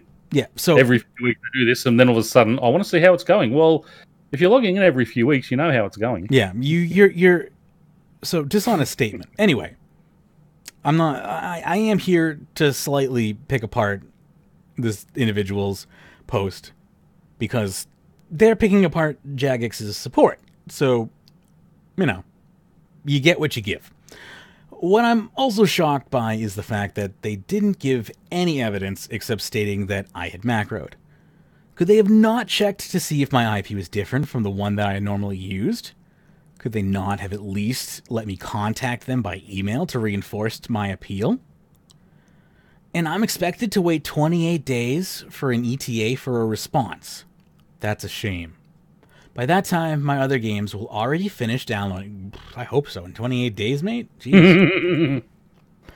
And I won't be in the mood to go through the process of appealing. I want to stop right here and just say, I understand that waiting 28 days really sucks.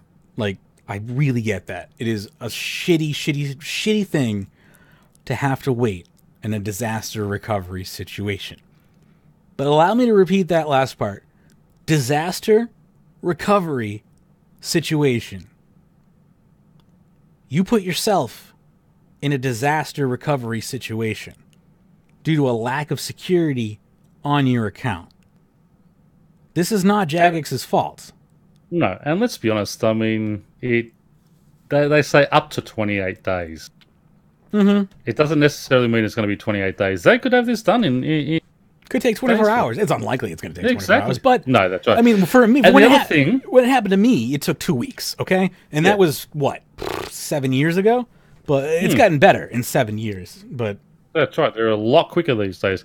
The other thing is where they say, couldn't they have checked to see if my IP was different? Well, yeah, that's easy done, because when I'm gonna macro, I'm just gonna jump onto a VPN, a macro, and then when I play normally, I'm going to turn my VPN off and just play properly so that I can sort of game the system. Hey, but that wasn't me. You can see the IP is different. And that's why research and actual time and effort has to go in on Jagex's end, and that's why they quote 28 days up to going into it, because they have to see each case on a case-by-case basis. Your case could be complicated or it could be simple. Some cases get dragged out, some are open and shut. You could be open and shut. You could be a 28-day. I was a 2-weeker. I might have been just a 2-weeker simply because of backlog, You could be a 2-weeker simply just because of backlog. Nobody knows. When you do stuff like this and get voted up at the top of the subreddit, you can end up being a 24-hour just because you make a fuss like this. But and I mean, this is exactly what the YouTuber basically outlined in his video, was if you want immediate customer service, get yourself to the front page of Reddit and you will get immediate customer service. And that is basically what I wanted to outline here, is when you tell people stuff like that, they're going to do it. And look, this is exactly what has happened. He's in this situation. He sees a trending RuneScape video, and he posts a controversial topic, gets himself put to the front of Reddit with an obvious, I hate the absolute zero customer service of, obviously with a topic like that, you're gonna ride the troll upvotes to the front page. Yep. Like, come on, it's Reddit. I downvoted that. Trolls, yeah, I downvoted it as well. But, for my downvote, there's going to be 100 upvotes for a title like that. Anyway, allow me to read his edit here. I want to see what he edited here. So I just want to say to our listeners out there, we're not allowed to suggest that you go and downvote anything, but if you feel it in your hearts. Yeah, if you think this individual is dumb. I mean, yeah, it's Reddit. It's your open opinion. He edits here and says, I guess this got a lot of attention. Oh, you think? I wonder why. But I feel like there's a misunderstanding in the point of my post, that some people have said, I'm not trying to personally gain anything here. Honestly, I'm not here for a priority queue to my way back into RuneScape. I'm not trying to turn over my username to anyone for this very reason. I'm in line like the rest of others. My point is that I really want to point out the lack of customer service. My definition of lack of customer service is not that there isn't any, because I know every game needs one, whether it be a small team of you and yourself, but it's more of the fact that there is no way to email, ticket, or call them. But again, there is. So you've just simply listened, and I'm sorry, I think you're right. They have simply listened to this video and jumped on board, and they're basically copy pasting exactly what he said. Thank you, Ice Cold Killer. Yes, I know. Like, you have a ticket open with them. You said it's an up to 28-day ATA. Like, the only thing you are upset with is the turn time. What you are upset with is Jagex's customer support turn time. You're not upset with Jagex's zero customer support. You're upset with Jagex's customer support. Jagex's customer support turn time. How can I help you? Apparently, they're located somewhere in. I'm not going to name any names. Actually, never mind. But yeah, point being is, Jagex, his customer support is just not getting back to him in his concession window, basically. So he's upset. And that's where the real issue is here. So he goes on and says, I worry more about how the game continues. If players are so disconnected from the team, if they need help with something and have to rely on a frequently asked questions, I understand that there are needs to be big overhauls of the system in order for this to even work, since you, as someone suggested, will open the floodgates, and there is no turning back. I don't even know what he's talking about at this point. As a player, I think he's quoting someone in the audience. I think that's what, but I haven't read any of the comments, sorry. As a player, I feel there is a core changing part of any game as it moves towards bridging the gap of players and their issues, making it easier for them to solve if they want, in fact, to do something that needs a higher authority to do. What are you on, dude? You're high horse, clearly, but what else? Glue? And it's more of the retention of the players. So, like, I understand that Jagex can be hard to contact for very specific matters. Like, if you want to share a story with them, a very specific story about how your account got hijacked, yeah, they're not going to listen to you. But if you want to submit your account hijacking to them, you can. And it will enter a queue, and you will wait. And you will wait, and it will get answered in the order. Citizen, like, just chill out. I don't know what else to say. And that's, like, the honest truth, and I feel like Jagex is probably thinking the same thing behind their monitors. Is like, I don't know what else to say, says the lowly customer service rep. What else can you say to this type of customer? This is the type of customer that falls into that 15% range that you really cannot satisfy, because they're going to get their account back, eventually in a month, but they'll probably still give a negative rating even when they get their account back, just because of the amount of time they had to wait. And unfortunately, what can you do beyond hiring more people? And that's all. I made a plea in the pre-show about AI technology and how to deploy that for email. Vindy can definitely suck ass. All 70K to 40K. Sorry to hear that.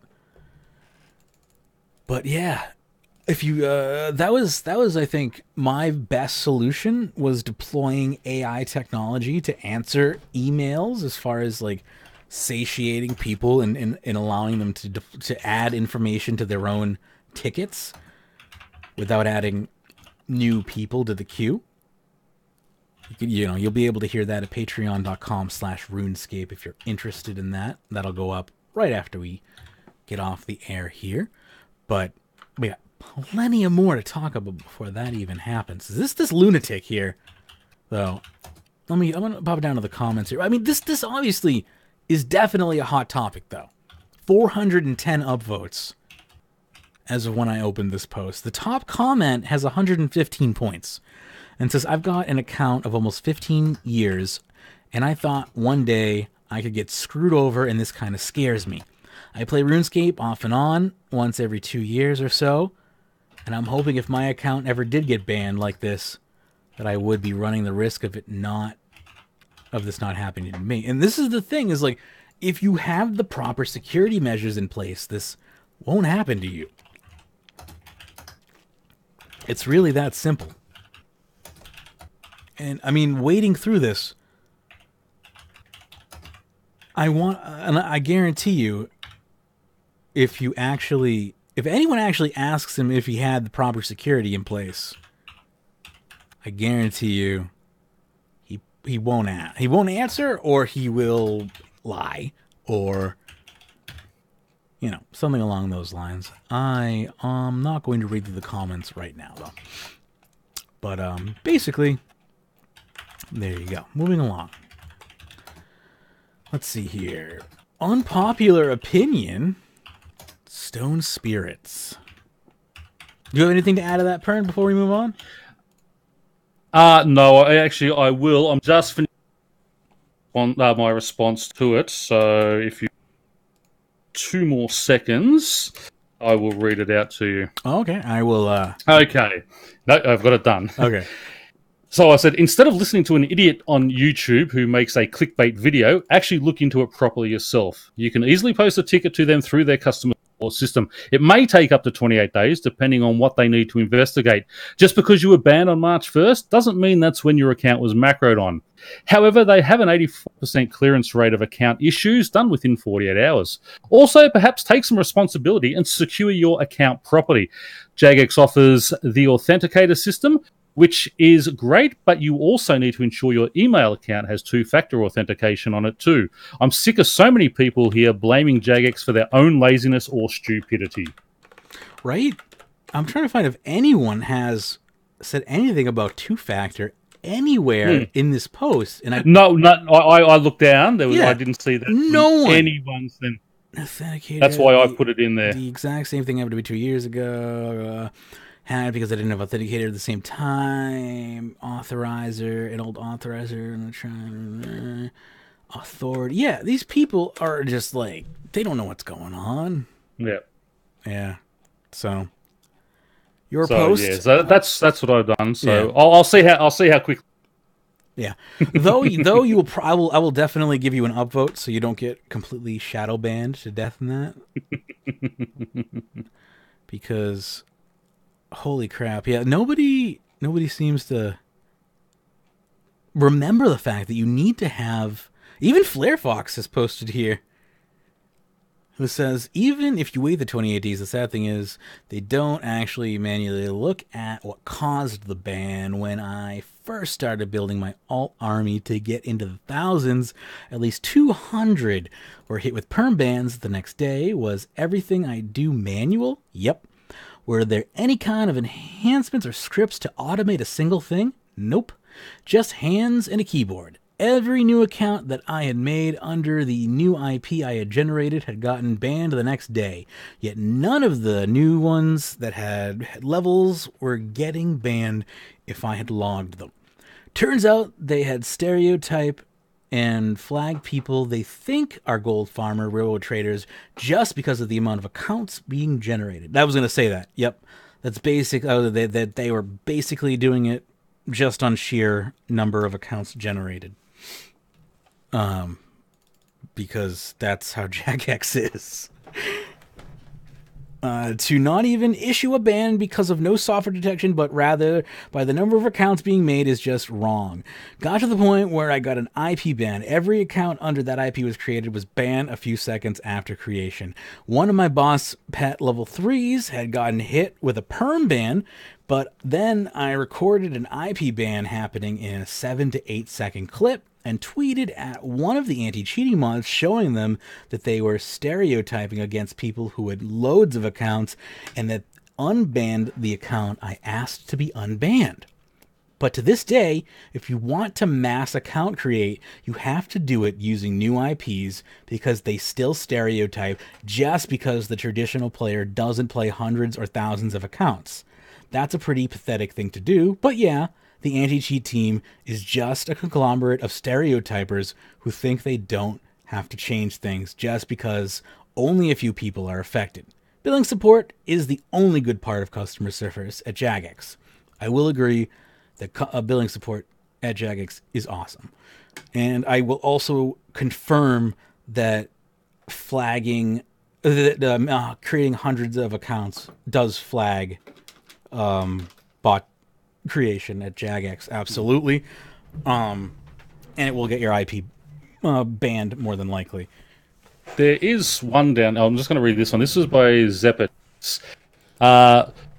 Honestly, I've never had any bad customer support from Jagex. Every time I've had an issue, it was answered within 48 hours, and they were super outstanding. I would rate all of my experiences 10 out of 10 for their customer support. I've not been banned, however, so I'm not sure how the process works. Did you use two-step verification to guard your account?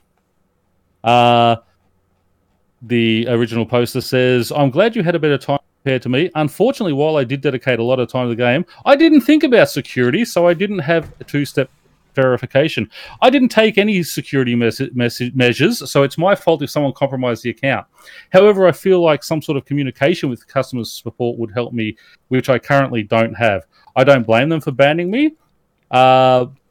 But the inability to speak to a customer support person, whether the ETA a week or 2 weeks, having no way to describe my problem and waiting the 28 days or so to get a possible ban or unban based on very little contribution from the player's voice isn't something that I feel should be a done thing. But that's the thing. I mean, they don't need it. They will investigate your account and they will know whether you've been hacked or whatever. You know, they're gonna check twice. Yeah. They're gonna know if you've been naughty exactly. or nice. So nobody touched this thread. I've downvoted it to the perfect number. It has 420 upvotes. Lock it. Lock the thread. All right, that's done. Unpopular opinion is up next. If you wanna grab that one for me, I can take that one. Stone spirits aren't bad. They're not. Okay, so hear me out. While stone spirits have a questionable level of usefulness in mining, it helps create the PVM environment I want. One of the things I like about OSRS, oh my god, he mentioned the private server, is that the PVM, and that is actually typed in there. That was me saying that. Yeah, that is actually typed in there. Is that the PVM is built around unique, not consistent commons. You do Grador for Bandos armor, and that's pretty much it. What Flamjacks have created with RS3 is slowly getting closer to that. Yes, Vindicta is somewhat consistently worse money than it used to be, but the Lance is 30 mil. If you go to Vindicta now, more than ever, you are thinking about, wow, I hope I get a unique, rather than, I guess I'll go get some common drops and pay for a bond. I don't do a huge amount of PVM, so I can't necessarily comment on the stability of the drop economy as a whole, but from what I've experienced and seen in the game, I'm happy with this. I did actually see a concept someone put on here about making stone spirits work like dragon trinkets for mining. Shout out to that person, whoever it was. But while I think it was a very good idea, I personally worry that it will just bring us back to the same consistent money that we had. Side note, not taking digs at anyone in particular, but I've noticed that a lot of people who used to rant about the game being too easy to profit in, saying that it is far too easy to just rock up to a boss and make a guaranteed profit, and now the people complaining that it isn't. As I said in the title, this is an opinion. Feel free to disagree, but please avoid yelling or more so angrily typing at me through the internet. Love you all and happy scaping. And perfect. Oh, you bastard, missed that Serenstone. Perfect thing there. I mean, people do that. Oh, it's so easy to make money here. Oh, now I can't make enough money. I know. Vindicta, I mean, the God Wars 2 bosses were making way too much money for how easy they were. I just like the fact that it's like, Magebit's going for 1 million Abbey Demons. Let's nerf Abbey Demons. I'm joking, obviously. But you're going to lose 500k an hour. Yeah, it's not a big deal. Exactly. But Pyrnassius, 500k an hour over the course of a year is like 2 billion gold. But I love the stone spirits. I reckon they're great getting double ore, and especially the price they're selling at the moment. I'm stocking up big on my rune ones. Unfortunately, the new ones, those ones you can't selling. They're selling higher than the actual ore is, so they're not worth it just yet. Someday. But what I would probably, one tweak I would do on the stone spirits, and that's what we were talking about earlier, is have them where you can get double ore, or you can sort of switch them where it'll auto bank the ore. So you'll only get one ore, but it auto banks. So there you've got the two uses for it, and I think that might be a little, just a little quality of life update that they could do on it, which would make it more useful. It would take a little bit of weight off of the Grace of the Elves, so it would give some kind of value to low-level players who can't afford Grace of the Elves, but it wouldn't completely devalue Grace of the Elves. Or don't have the porters and things like that. Yes, because porters, you still have to, charge up with... You still have to charge up your Grace of the Elves with porters, but, think of that, though. If you had, say, like 10,000 stone spirits, right? Yep. You could just sit there and just bank. Yep. But you'd only be getting one ore. Or you could then use your porters and get double ore. Exactly. So it's like, you can balance it out either way. And that's your trade-off there. Like, you can use your porters, which is currently in game, or you can do it the other way, and then you're not using your porters, but you're getting that benefit. So I think that maybe would give an attractability to stone spirits that wouldn't maybe spike them so much in value that it would, crazily make them so they were so much overpriced. I don't know. That would be interesting. That's it. And sort of, again, for your dark Animica, light Animica stuff, you would definitely take the double ore. But if you're doing rune because you want to sort of build up and make some Elder Rune, you just get the bank because you can just sit there, just AFK banking, your 5k rune ore that you want, and away you go. Yeah. Or if you're lower level Addy, you're trying to build up, just bank all that Addy, or rather than running backwards and forwards. But yeah, exactly. So I think that would be one nice little tweak that they could do on it. That I would think would add a little bit of value, and as you said, without sort of pumping the price up too much. But people they need to stop whinging about all these, how much money they're losing, because you're not losing money. These things are very low at the moment because there are so many coming in game. Yeah.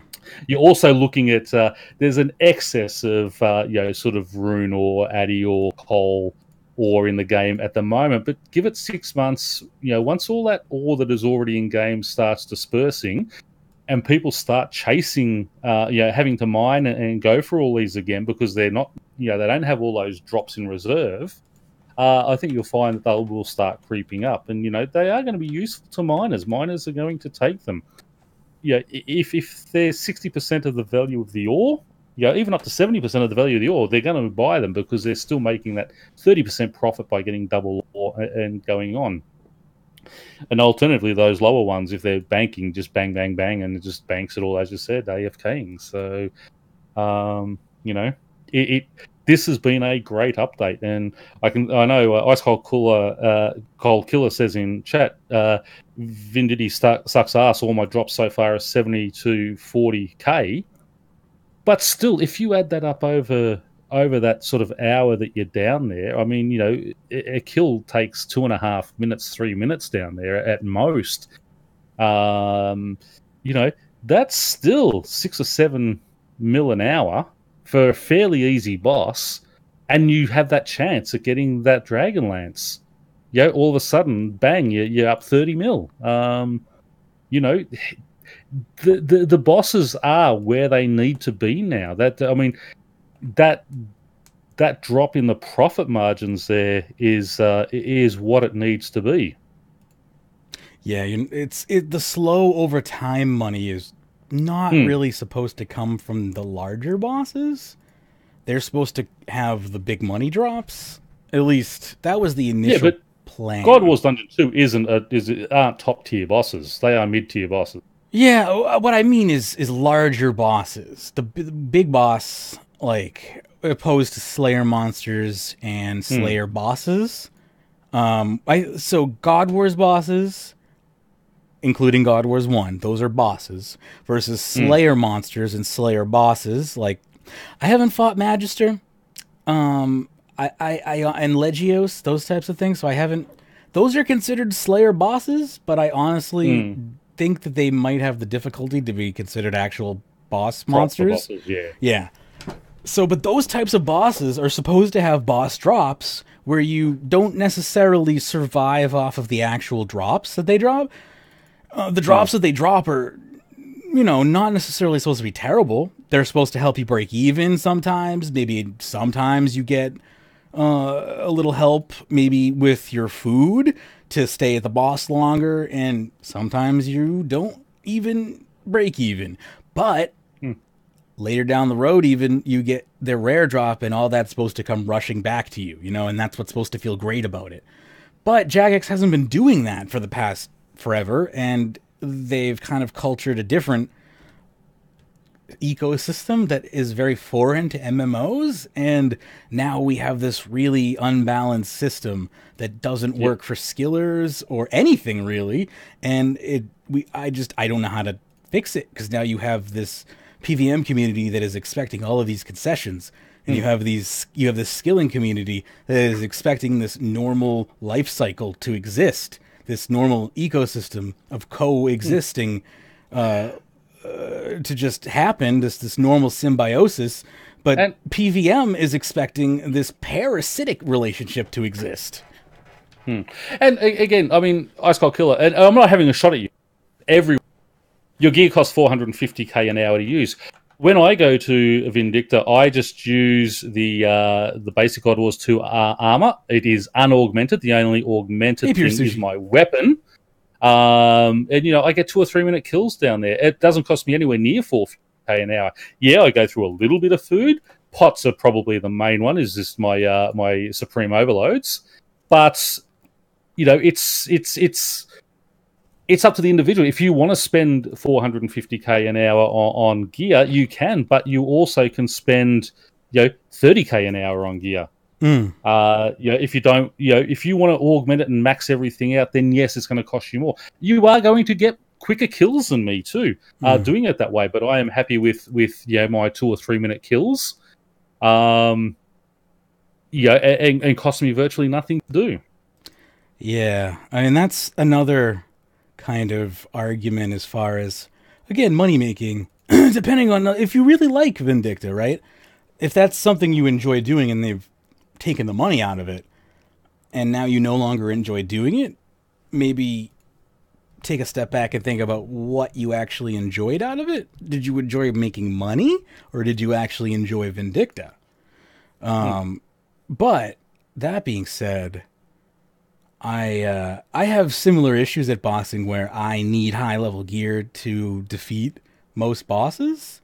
So my gear, generally takes a high drain rate as well. When most of my friends can. Well, you go for you take tier 90 gear and do Dark Beast. So well, I've gotten a little more. Gotten better than that. A little better. But yeah, I mean. And I'm not having a shot at anyone about it. I mean, I'm just saying it's just for since EOC come out, just to appease the PVM community, who are the most vocal out there, they just seem to be giving more and more and more and more. And every new boss that comes out, it's not worth it because the last boss made $1 million an hour more than that one. So it's got to be more money than the boss before it, more money than the boss before it. And we've got into this stage where it's just like Talos was just so. I mean, it was bringing so much money; it was just ridiculous. They need to curb it, and they need to start bringing a bit of parity back. And as you said, it has been very parasitic, where everything has been taking off skillers and just given to the PVMers, and even things, as I said before, like the Chaos Giants. I mean. I'm almost 2 million an hour down there, and that's without getting a pickaxe drop in 10 hours. No, 2 million an hour sounds perfectly reasonable for killing a monster. But wait, 2 million an hour for what? Herbs, right? They're dropping herbs, right?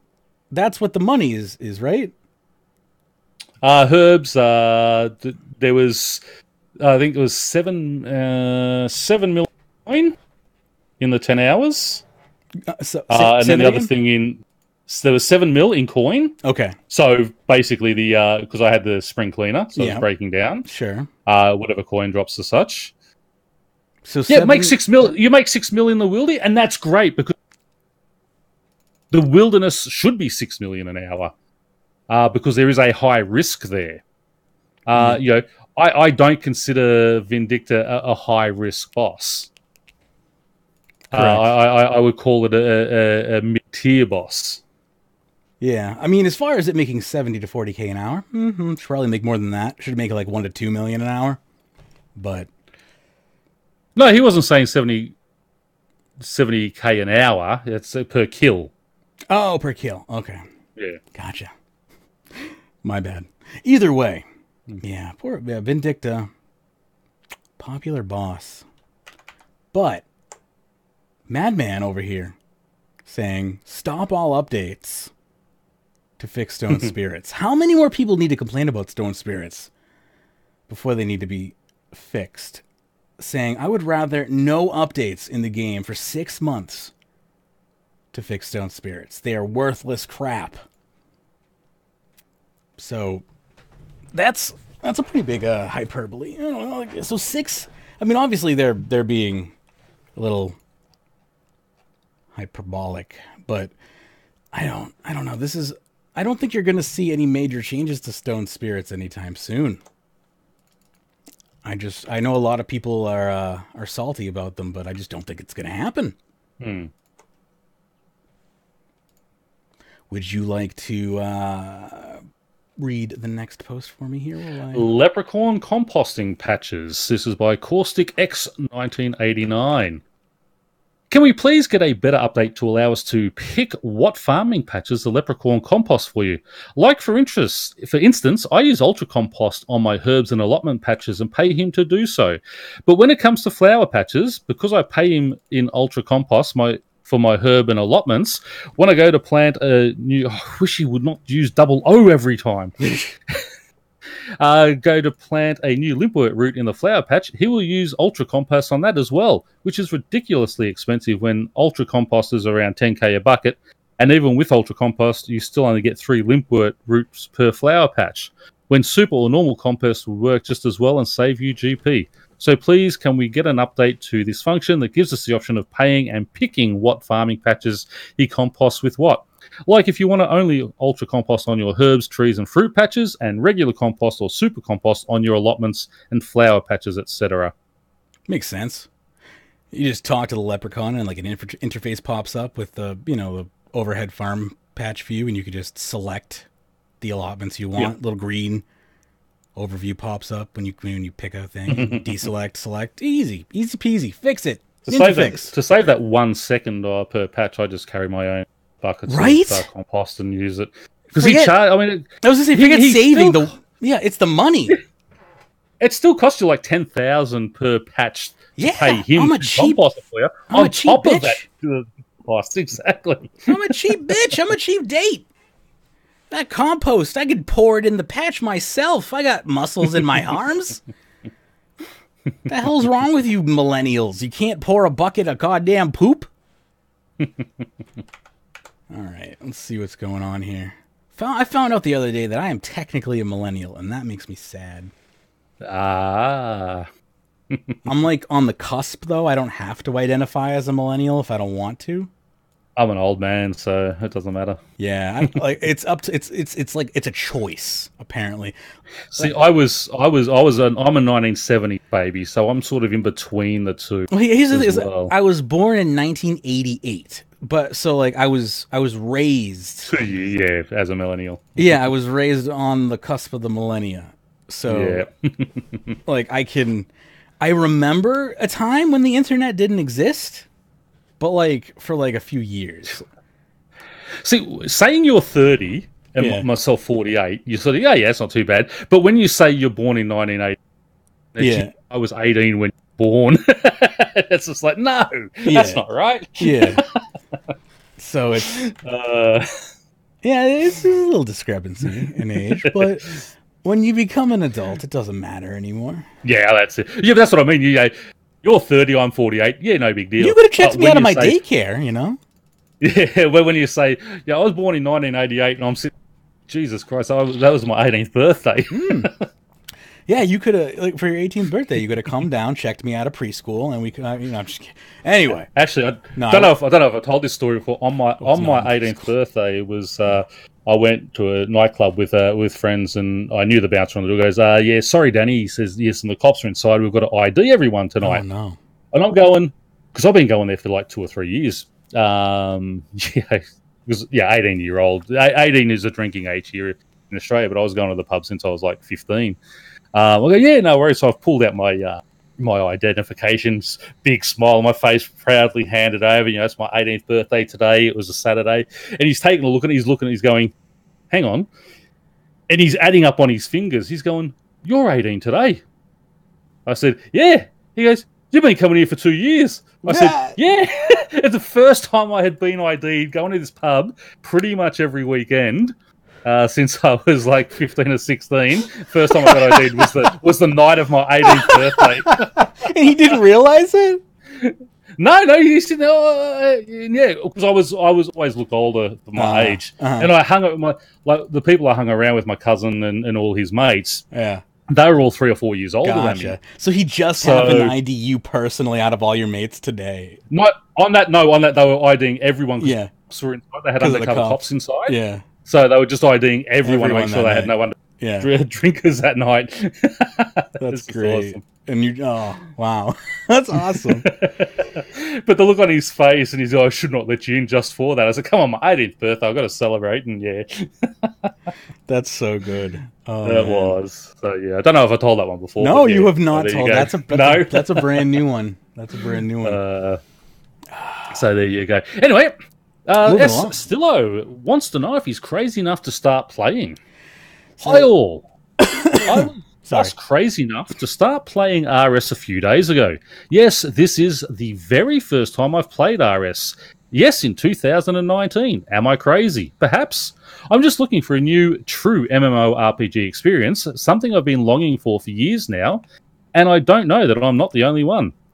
I've always known RS is a big thing, a long-lasting, successful MMORPG, and as an old-school gamer, I started gaming with my Atari 2600. I felt attracted by its classic looks. Is it too late for me to start playing this? We'll see, but at least I want to enjoy the process of figuring that out. I literally know nothing about this game. I just jumped into it and started following the in-game tutorial. I would like to join a nice community that can help me understand this game better so I can progress and most of all get hooked to the game, because the better you understand the game, the more you like it, right?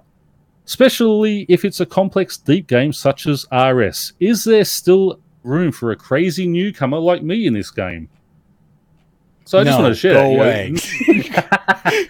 Just a nice little story. Someone who has just started the game. Now, by the sound of things, he says the sort of the classic, its classic look. So I don't know if he's an RSOS player or an RS3 player, but still, it doesn't matter. I mean, to come across and find the game and here's the thing. Even RuneScape 3, amongst MMORPGs in general, still is a classic RPG. Look, yeah. Because I know I look at some of them online on the graphics on that. Yeah, and even RuneScape 3's playstyle, like to have the skilling system and stuff is like it's unheard of. No other, like very rarely. I think there's Black Desert Online, and maybe I think there's one other game that maybe has a skill system like RuneScape that I'm like vaguely thinking of and can't even name. The original Maple Story, I think, has like a profession system. Maybe Maple Story 2, if anyone can let me know if they did anything similar. I haven't tried it yet. But yeah, there's just not a lot out there like RuneScape. And if you want a real RPG experience that lets you be anything and not typecast you into a specific role of like, I'm a healer, I'm a cleric, I'm a mage, there's not a lot out there. So yeah, welcome. I wouldn't even say, like, if they're asking about like how can they stay up to date and stuff, wouldn't even say like, hey, search your podcast directory, search YouTube. Don't forget to look for podcasts and stuff like that. That's not a bad idea. Even, we're not the only podcast on the block anymore. There's like 2 or 3 out there now. I mean, they all suck except for this one, but I'm just kidding. And I guessed on the other one sometimes, so that's all right. There's actually more than just 2 out there besides us now. Masket has one that covers a lot of lore as well. And I believe there's also someone who does another one I can't remember as well, but like people do stuff. It's just ours that is the best. That's all. And that's because Mage and I are on it. Yeah, that's all. Subjective, but whatever. Well, yeah, we try to keep it as like an entertaining podcast entertainment. I'd say we are the number one source for entertainment and news. Maybe others are number one source for just one or the other, but I think we have both. That's it. Anyway, let's see what's up next. Not parcels again, Mom. I got a parcel whinger here. Kinja Siaja, I can't even say that now. Kinja Siaja says, "Well done, Jagex. You've kept up your stupid parcel spam thrice in a row. Please remove parcels or have a setting to toggle off all future event spammy prizes." Just want to note that you can go to the parcel post office, talk to Parcel Pete, and have it sent directly to the bank, which is very helpful. I did not know about that, so thank you for that. Yeah, so that helps a lot. And they continue on and say, every time this parcel thingy comes, we get annoying Pete asking where do we want to spend our parcels. Oh, by the way, take this 10 GP envelope. Can he at least remember our options from previous events? So he's sad that, or mad rather, that he has to go and reset it back to put it back in his bank. See, I don't even do that because I like to see them in my inventory, and I totally get if you're bossing or something like that, you don't want them in your inventory. I get that. But his next line is interesting, though. Also, parcels don't stack in bank. Really? What? Mine all stack? Okay, yeah. Oh, that's weird. I don't know what. Unless he thinks small, he's got a small and a medium one, and he thinks maybe, yeah. Stack, yeah. Yeah, that's the only thing I can think of because they definitely stack. Congrats on your 1 mil profit at Vindy. You're making it. You're getting up there in the world. Make sure you wear all your luck products.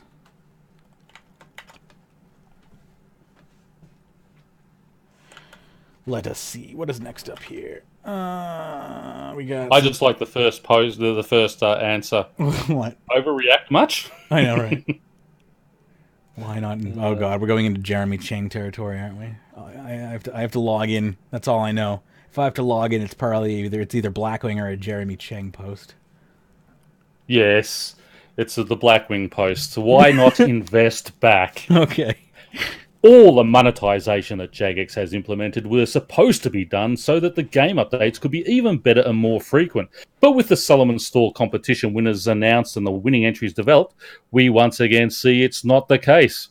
So these winners, a Wyvern Cape and a Drake pet with 2 variations, were added to the game just recently, but half finished as to what their designs were meant to be. The Wyvern Cape was supposed to be animated, and the Drake pet was supposed to change its appearance based on whether it's day or night. True. But did they say that they were actually going to do that? That might be what the people said. But no, that's what the designers said. But did Jagex say that they were going to produce it that way? Yes.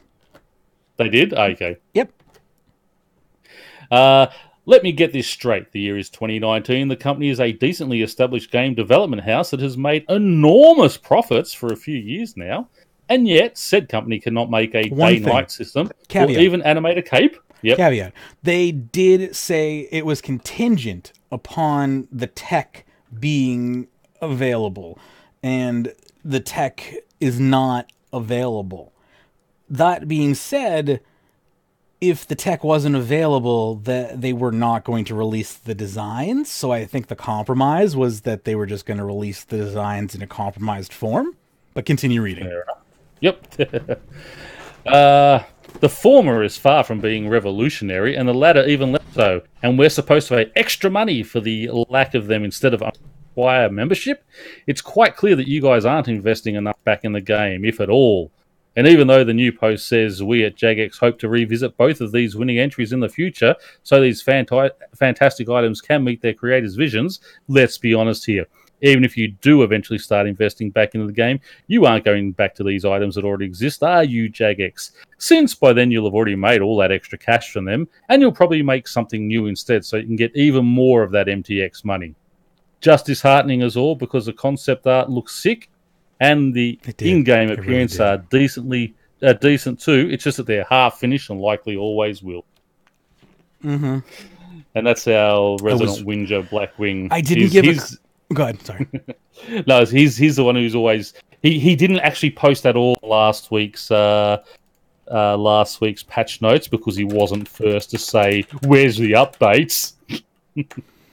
You know, I 100% feel where he's coming from, but at the same time, like, just it doesn't matter that much. And the designs were beautiful, yes, and I really, really, really wanted that the night and day one.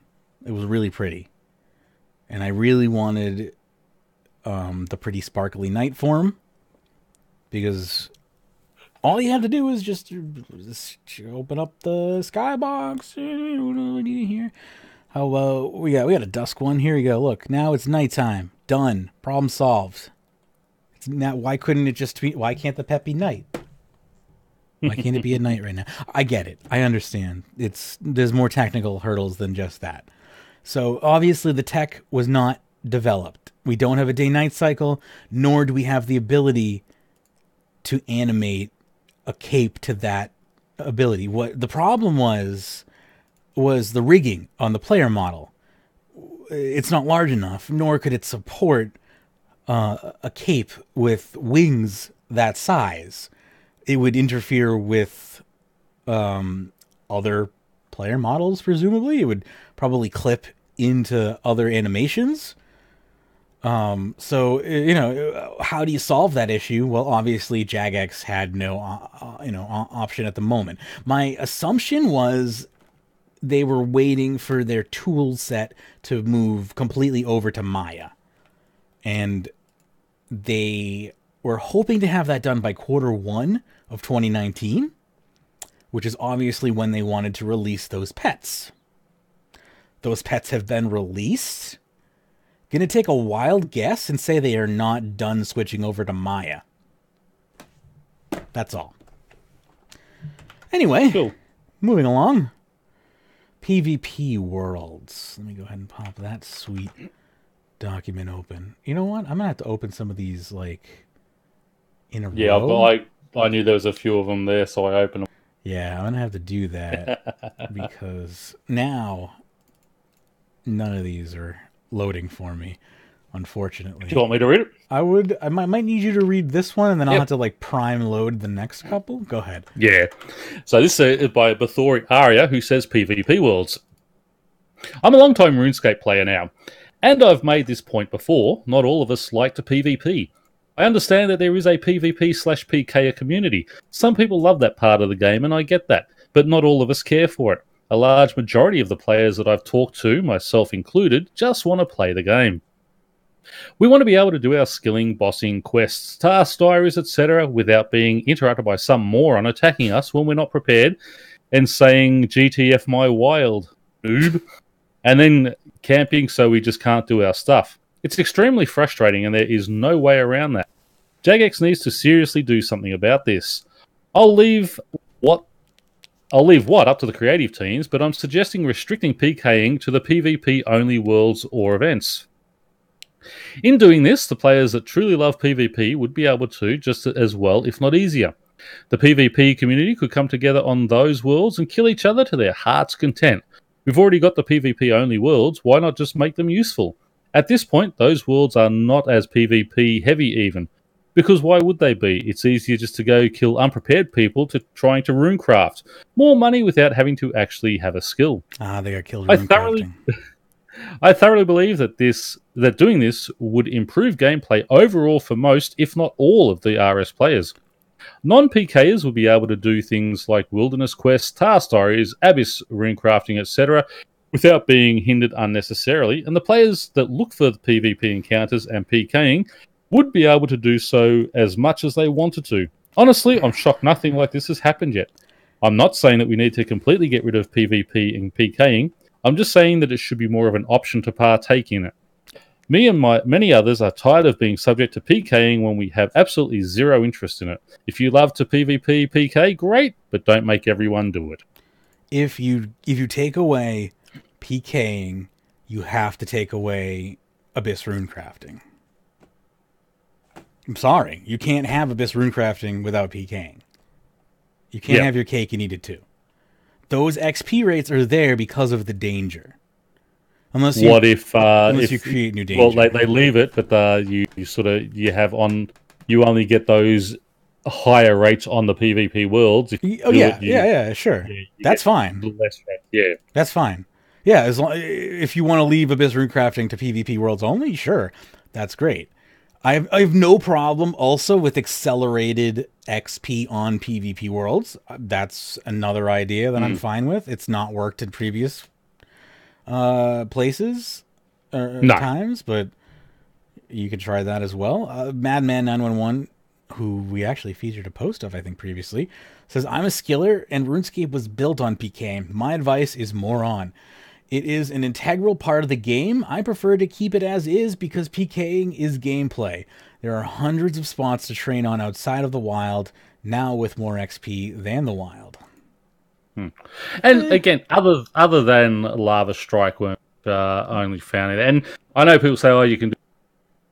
There's only like You had to keep going in. You had to actually complete the dungeon too to get them to respawn. Yeah.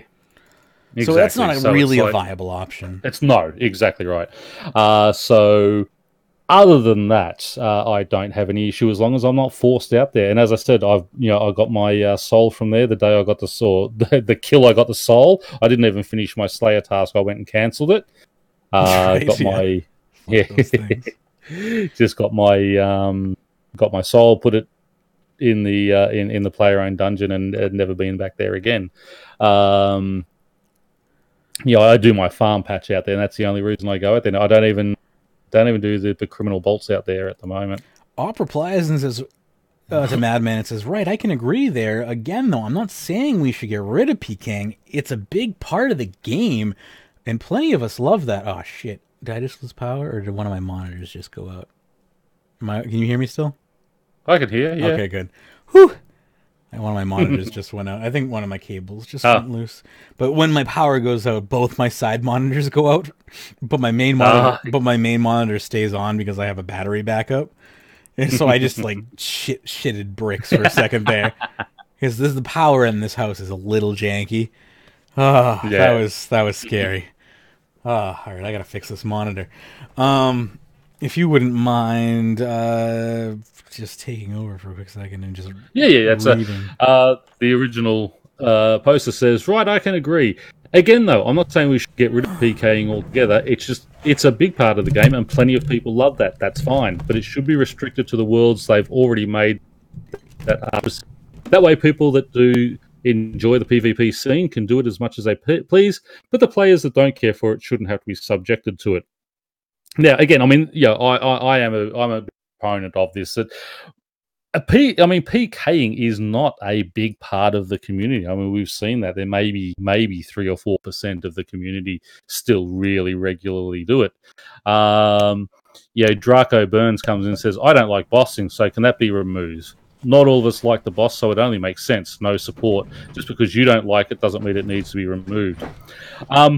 I do think, I agree with Draco Burns? Holy crap. Exactly. I mean, I don't like I think the wilderness has too much of the map area. I do think it should be reclaimed. I mean, certainly keep a little bit dangerous if you want to. I would rather see... It definitely needs changes. Big changes. Yes, it needs some big changes. But not removal. Hannah's idea of maybe just having a GP cost when you go out there. Yeah. There's all sorts of different things that they whatever your death cost is, whatever death is going to take from you, just give it to the PKer instead. But I mean, it's just that losing your ears side, I think. Yeah, that just needs to not be a thing anymore. Go back to the old. I mean, it's not necessarily go back to, but maybe incorporate the degradation system into dying in the wilderness. Even if your gear degrades, I don't know, as a penalty. I can't even. I'm just spitballing. I know it's. Anyway, what else we got here? Anyone else? Not necessarily. We're just shit showing at this point. Continuing on here. This is from one moronic argument to the next. 8-inch Dagger says EOC didn't do enough damage, Jagex. Good day, all. Pern, this is one of yours. EOC cost us thousands of players, some of whom returned us to old school, the anti-EOC protest game. We have familiars, potions, augmentation, auras, blood, and I forget what else, adding complexity to combat. Now fire making is being weaponized? When do the accountants tell the owners that the acting responsible adults on Mahogany Row are asleep at the wheel? I will consider submitting my CV if I think the corporate damage can be repaired. Yeah, we don't need you over here, mate. Go back to old school. So he's mad that we're going to be huffing incense burners? Is that the problem? Yeah, basically, yeah, because it means that, Skillers gets another update. He doesn't like Skillers. Apparently, I guess. Hmm. Oh, well. So, what's the comment saying? I like the way things are moving. Skills get better with other skills, says Hacks. Yeah, right. Like, why is that a bad thing? If online gaming did not evolve, change, progress, transform, says Top Ass, we would still be doing non-graphical word adventure games. First of all, nothing wrong with those. I used to love my text adventures. Me too. That was what I... That's what I started on my old Commodore. Well, I think 20 first, and then Commodore 64. That was my graduation project in high school for Visual Basic. I made a text adventure RPG. Blackwing saying, sure, but not all change is good. Of course, Blackwing being a contrarian. For the players especially, it's about accepting the good changes and refusing the bad changes. I hope Blackwing does not drive a car or ride a motorbike. Maybe he uses a bike or rides a horse. I hope Blackwing isn't vaccinated. Anyway, moving along. We have Solving Dailyscape by our good friend Jeremy Chang, who says here, again, take this with a grain of salt, or a grain of acid, your choice. Make all red and crystal sandstone automatically sent to the bank when mined, works with resourceful aura. All daily free items from NPCs can be gained from Mandareth and Edgeville. Right-click him, and he'll send them all, including your daily keys, to the bank. Make Rush of Blood a yearly D&D, with rewards buffed to the equivalent of all weeks combined. That one, I'm kind of on board with. And daily challenges are now weekly challenges and can be extended with Max. Anyone got anything else they'd like Dailyscape reduction ideas? Blackwin has some he'd like to add. Number one, he'd like to remove the daily limit restrictions from said sandstone entirely. He'd like to make the free. So yeah, that'll keep the price of our flasks nice and low. And I'll keep it nice and high. Make the free daily items such as that. They'll add up indefinitely, even you don't claim them every day. So I just go once a year to Bert and he'll have like 2 million buckets of sand for me. Yep, great. Miscellanea once a year. Just head over to Miscellanea. That's it. Yeah. I am your loyal king. Give me your herbs. Remove daily challenge. Just go there the week before double. Just gather up the week before double XP. Just get them all, go clean them, and make them. I haven't been there for 2 years. Just remove daily challenges entirely, or at very least remove the daily restriction, and instead make them something you have to earn through gameplay, similar to the above with Rush of Blood. It's not a horrible idea. Let's continue on here. It's like the last one. I mean, I'm sorry if you don't like doing daily stuff, don't do it. Right? There's no. Why should I have to go to Mandareth and click on him to get the stuff? Why doesn't when I log in, is it just not appear in my bank? Why? I don't want to be running to Mandareth. I don't know if my bank has that kind of space. I mean, come on, people. Just play the freaking game. It is a game. You don't like the daily stuff? Don't do it. You want to run around and collect it? That's the whole idea of having that type of stuff, so that it is not sit there and mass-produced. Can you imagine if everything that you get on your daily, so your free runes that you can get, and your buckets of stand, and go and do your Viswax and all that, could you imagine how much the markets would crash if every single player just went to Mandrith in Edgeville and just got them automatically put there without having to do any work. Remember when Jagex added all those dice to the game? It's just like it would be like that, only times a million. Yeah, exactly. I mean, and yeah, remove the daily restriction for Sans. I mean, I'm sorry. I mean, picture people sitting there with their Grace of the Elves, right? Exactly. And all that free XP because they're just doing that, then they go and get free crafting XP, just blowing it all, and all of a sudden flasks go from 6 or 7k each down to 6 or 7 GP each. Yeah, your combination potions would be nice and easy to make. Herb lore. See, everyone would be done with the game in no time. We'd be talking about a prestige system. And I mean, the game is 18 years old. Is it time to get everyone to just be done with it so we can move on to the new action RPG? Is that the plan? Is that their master plan all along? The only RuneScape reduction I would like is to take Jeremy and Blackwing out of the game altogether. Oh, good. Yeah, that's the daily scape reduction from the forums or their posts. No, actually, I don't want them. They give us good entertainment. They do. They're quality. They're quality posts. Quality in a different way. This next one is a great one for you. A wall of text. Oh, good. I'll try to do my best here. There is. I just want to let people know this starts with a capital. It does. There is not one other capital in there. There is not one little bit of a single comma. Yeah, not a single comma, not a single full stop. Even it doesn't even end with a full stop. It's just there's no punctuation whatsoever. This may have just been yelled into a voice dictator. It's titled "I Got a Controversy for You," and that's what not even controversy is spelled right. So this definitely was not put into a voice dictator then. I'm lubricating my mouth right now. All right, let's give this a shot. This is by Svenstragon.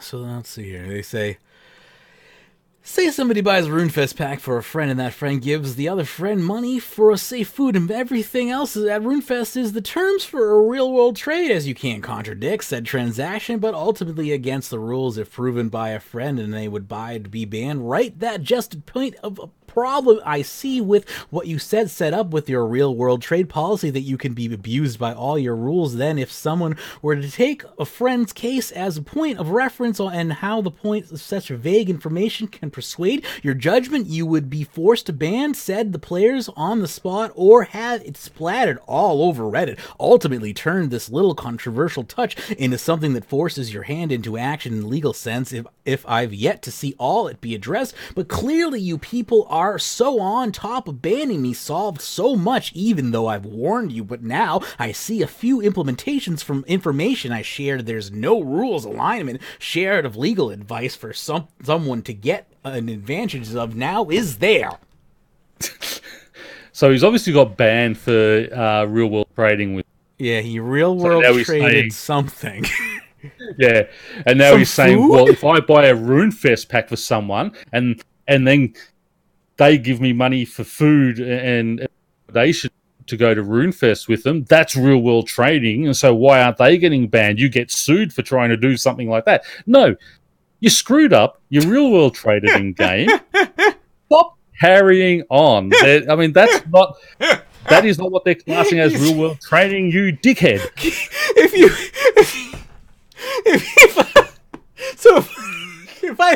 you bought me, so like if we go to RuneFest together and I buy you lunch, you're paying for the car to get us there, so I pay for lunch. And then I go log in. Well traded. And then I go home and try to log in, and I'm banned because Jagex saw you buy me a slice of pizza.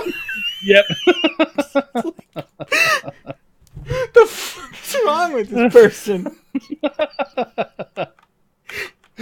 Oh my god! That hurt my neck. We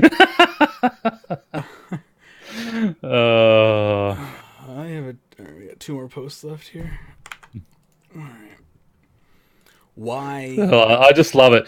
You are so on top of banning me, and it solves so much, even though I warned you. Now I see a few implementation from information I shared. There's no rules against sharing legal advice for someone to get an advantage now, is there? Piss off. It is also... I hope you never ever get your account back and are banned from ever making another one again. You can tell how angry he must be because he just typed. He just typed. Yeah, that was just stream of consciousness. That's it. Just Fury Road. Just Fury Road. Stream of consciousness, Fury Road, just typing away madness. This next one is something I just can't believe. Hang on. Yeah. The trade, someone abused the rules. You take a friend's case as a point of reference, and how the points of such vague information can persuade your judgment to ban him. So he's even taken up a friend's case. Oh my God. So now he's just using whataboutism. He's just pulling up other worse cases than himself. Exactly. Oh God. So go drown yourself in a bowl of milk. Oh my God.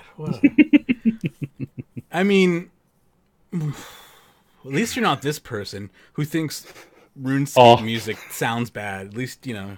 The Muick in RuneScape. Yeah, the Muick. Why is the Muick in Rune? Maybe he had a stroke, you know? Oh, maybe he forgot the S in sound, and he's looking. Where's the O? I can't find the O to turn my sound up. So this is Ballar, not 69, who says, "For a long time, I had a feeling something was wrong with the music in this game. No, I don't think so. Despite having my audio settings completely maxed, as well as maxed speaker volume, because as you know, to get the best in audio quality, you just crank everything to the max setting. Just everything to 11 for crisp audio quality." That's what you used to tell the customers at the store. Yeah. When they buy their speakers, you have to come and buy a new set. You're right? Right? I remember when I was, again... I always, of the ripe age of like 10 or 9, my best lessons were learned around the age of like 9, apparently. Because when I was about 9 years old, my dad had a very expensive stereo system. And they left me at home during the summer. And I put a Ricky Martin CD in there. And I turned that baby, I turned the preamp, which I didn't know what a preamp was at the time. I thought it was just the volume. So I turned the preamp. Jesus, yeah. Yeah, I cranked the preamp all the way up. And then I turned it on. And the speaker just exploded. Yes, it would have. It blew my ears out, scared the shit out of myself, told nobody. Oh, that's awesome. My best mate, who was actually the best man at my wedding, when we just sort of finished school, got our first jobs, he bought himself this nice TV and a big stereo system for his bedroom. And his sister had cracked the shits with him one day, and while we were out at we used to go to the footy, come home, and we'd go and watch a movie or something in his room. Yeah, I mean, this TV and sound system in a bedroom it was designed for a big lounge, and this is in his bedroom. And he's had an argument with his sister, so she went into his room and cranked it all over, turned the volume up full ball, and turned all to left channel. Oh boy! So. We've come home, flicked on the radio to listen to something.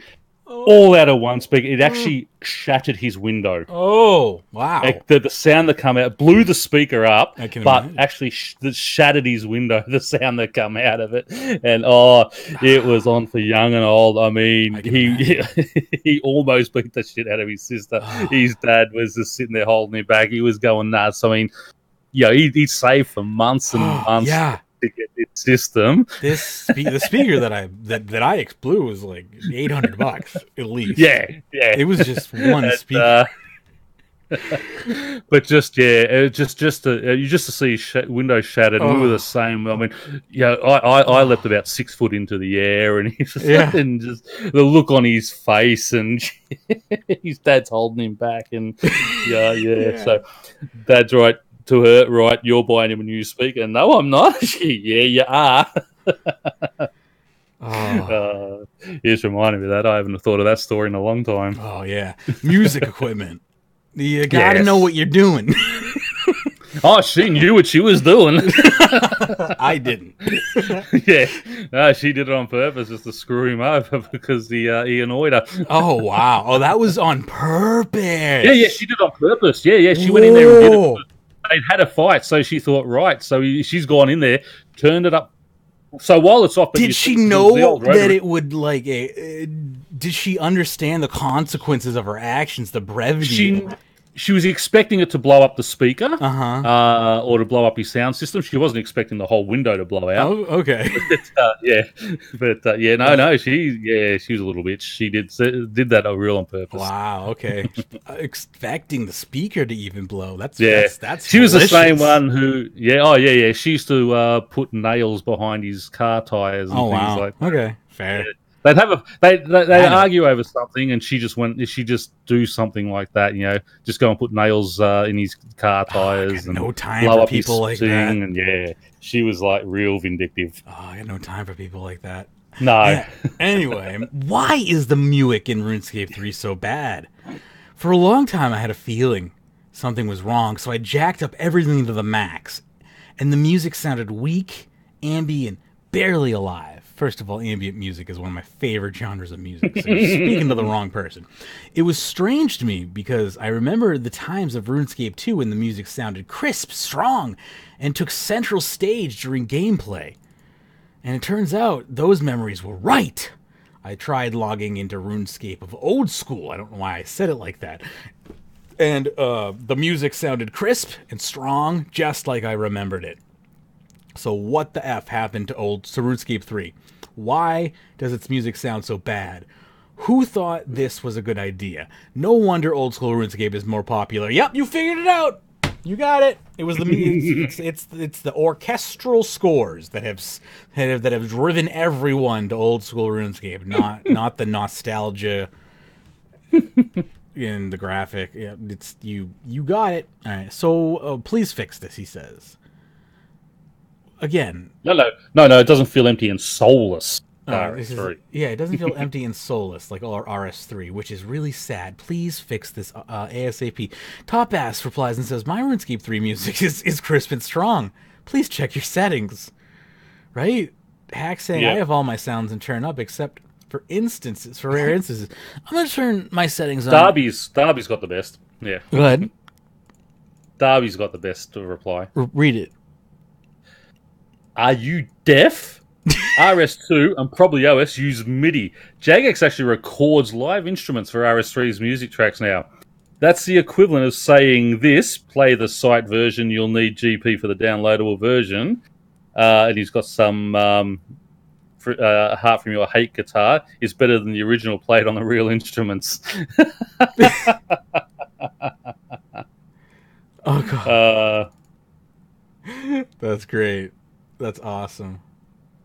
First of all, Trivium, shout out, great band. Second of all, yes. Yeah, he's done something wrong. Have you tried downloading the RuneScape album?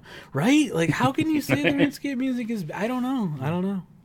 I'm curious to know if they've come back and said anything else, or if they've just dropped this horrible thing and just... Tufty says, I'm not sure if you're trolling or not. Yeah. I think Tufty wants to ban it, but right? he can't.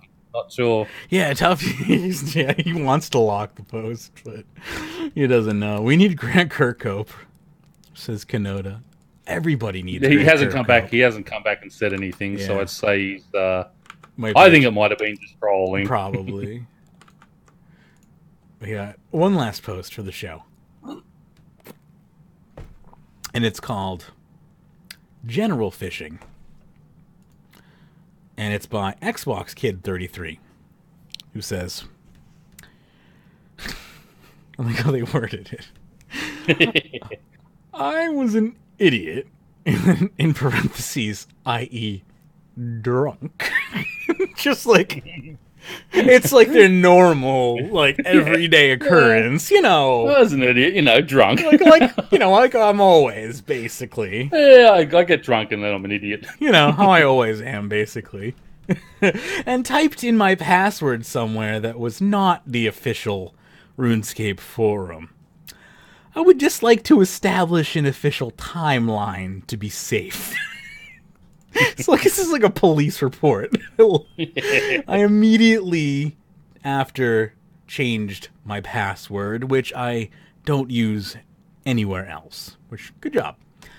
I have two-factor on both my email and RuneScape independent passwords. Also, my bank pin is not one I use elsewhere. So, despite being, as he claims, a drunk idiot, he's actually one of the smartest. He's actually one of the smartest we've had who've done this. Yeah, he's actually the smartest person we've had on the show today, I think. And all the other ones have been doing it sober. Yeah, I know. This is what you call a functioning alcoholic, I think. Archeox saying, I hope you run a full security check. Yeah, definitely a good idea. Xbox, he replies as I didn't download anything, but yep, still a good idea. Yep. Ashel saying sounds like you've done all the right things. Didn't Ashel Frost used to be a community helper? Yeah. They did, actually, yeah. They took their title off, looks like. Yeah, they still got down the bottom, forum community helper. It looks like they just didn't want their title on anymore. I don't blame them. Let's see. Yeah, Pippi Spot saying if you entered debate. Yeah, blah, blah, blah. Anyway, good stuff. I liked that post. That post was a lot stronger than I thought it was going to be. That was good. Again, thank you to everyone who followed us and subscribed to this stream. Ice Cold Killer, I Am Death, MC, Nightil, thank you for the subscription. Mark, friends, everyone. Good show today. Good stuff. Bring up my notes here again so I can... Anything we need to bring up in the closure of the show? No, just keep on getting those guys. Oh, I don't think I told everyone. I think on Monday I told everyone I got my 120 fishing, but also on Tuesday I picked up 120 in strength and attack. Yeah, so that makes 13 120s now. Sadly, yeah. Sadly, never thought I'd look at it like that. But yeah, I know how you feel. Yeah, because then it's not much further. I mean that's more than half 200 mil. You know what I mean? Yeah, it is more than half. Yeah, and I'm sitting on. I've only got another 3 mil to go in herb law. Honestly, 120. It's easier on the downhill. Like once you're once you're on the once you hit the 120, it's like once you're over that hump, it's not hard. You've already done you've already been through it once. Second time around, it's really not that. Actually, bad. I've got 2 skills at 200 mil too. Just looking at that. Yeah, same. So, yeah, it's scary to think about that. It really is. But yeah, Jagex, get on it. As I'm not playing your new action RPG unless it's an action RPG. It's not for me. So, like that's just established. I mean, to be fair, I play PlanetSide, which is MMO FPS. So it's not like you couldn't steal some of my action time. Well, especially if they're using Unreal Engine, so there's not going to be any lag sort of time. Like I do enjoy game tick. I do enjoy action games. But I don't like Dark Souls like games, which is what I feel like they'd go for. So I really hope they don't go for that. That's all I'm saying. And I feel like that would sell best to their audience because they have, that's just the only thing. Maybe a Diablo-like would sell better, honestly, because if you're trying to transition click players, Diablo-like would probably be the easiest to transition your player base to. But I don't know. Things to think about now that we know what engine they're running on. Or, well, allegedly we know what engine they're running on. I'd be curious to see if any more credibility pops up to that. If we see any more news outlets popping up with that info. Yeah. Yeah, as I was shocked that we didn't hear anything about it last Runefest, and I'm wondering if they really that far behind. It might not be till this Runefest that we hear anything. Yeah, I think that they really are holding it tight to the chest because they have had too many failed. Up so many times. They've had too many failed projects that they don't want to risk leaking it and then having people bag it before it's even released. Yeah, we love the community loves making them eat their failed projects. So yes. I really don't blame them for not wanting to tout their in development projects. Once bitten, twice shy, as they say. Right? In the Jagex cases. Don't blame Once bitten, twice bitten, 3 times bitten. Okay, 4th time we're not going to do anything. We're just going to play it safe. Yeah, right? Don't blame them. 8 Realms? Remember 8 Realms? No, you don't? Don't blame you. I heard the name, but I don't... Was that them, was it? Yeah, that was them. Okay, didn't know that was actually a Jagex one. I had heard the name before, but I didn't know it was product. Yeah, it was like a city builder game, I believe. City management style game. It actually made it into a beta. Yeah. Yeah, they've had a lot. Transformers made it into a sort of a beta. Maybe you could buy that early access. You could spend hundreds on it. Yeah. And they to be fair, they did refund every dollar that they did. Yes, they did too. So they did. Daybreak Games refunded all of PlanetSide Arena's money recently. They're relaunching in the summer now. Is their plan? Okay. So I'm waiting for that. Like this is the thing this type of stuff happens to game companies all the time. That's why I don't fault them for that type of stuff. Like, it's just normal. It's not it's not happy. It's not a happy thing to happen, but it happens anyway. Especially licensed. I mean, something like Transformers. It's a licensed product. That's very hard to. You have to fit within a very specific constraint. Like, one of the hardest to make licensing for apparently is like racing games. I've heard. Anyway, anything else? Shall we? That is it. All right, cool. We should. Well, again, thank you everyone for coming out to this live edition. We will be back again next Friday. I might be doing like a marathon end of agility once I'm a little bit closer. When I know I can like wrap it up in like a 3-hour, 4-hour marathon stream.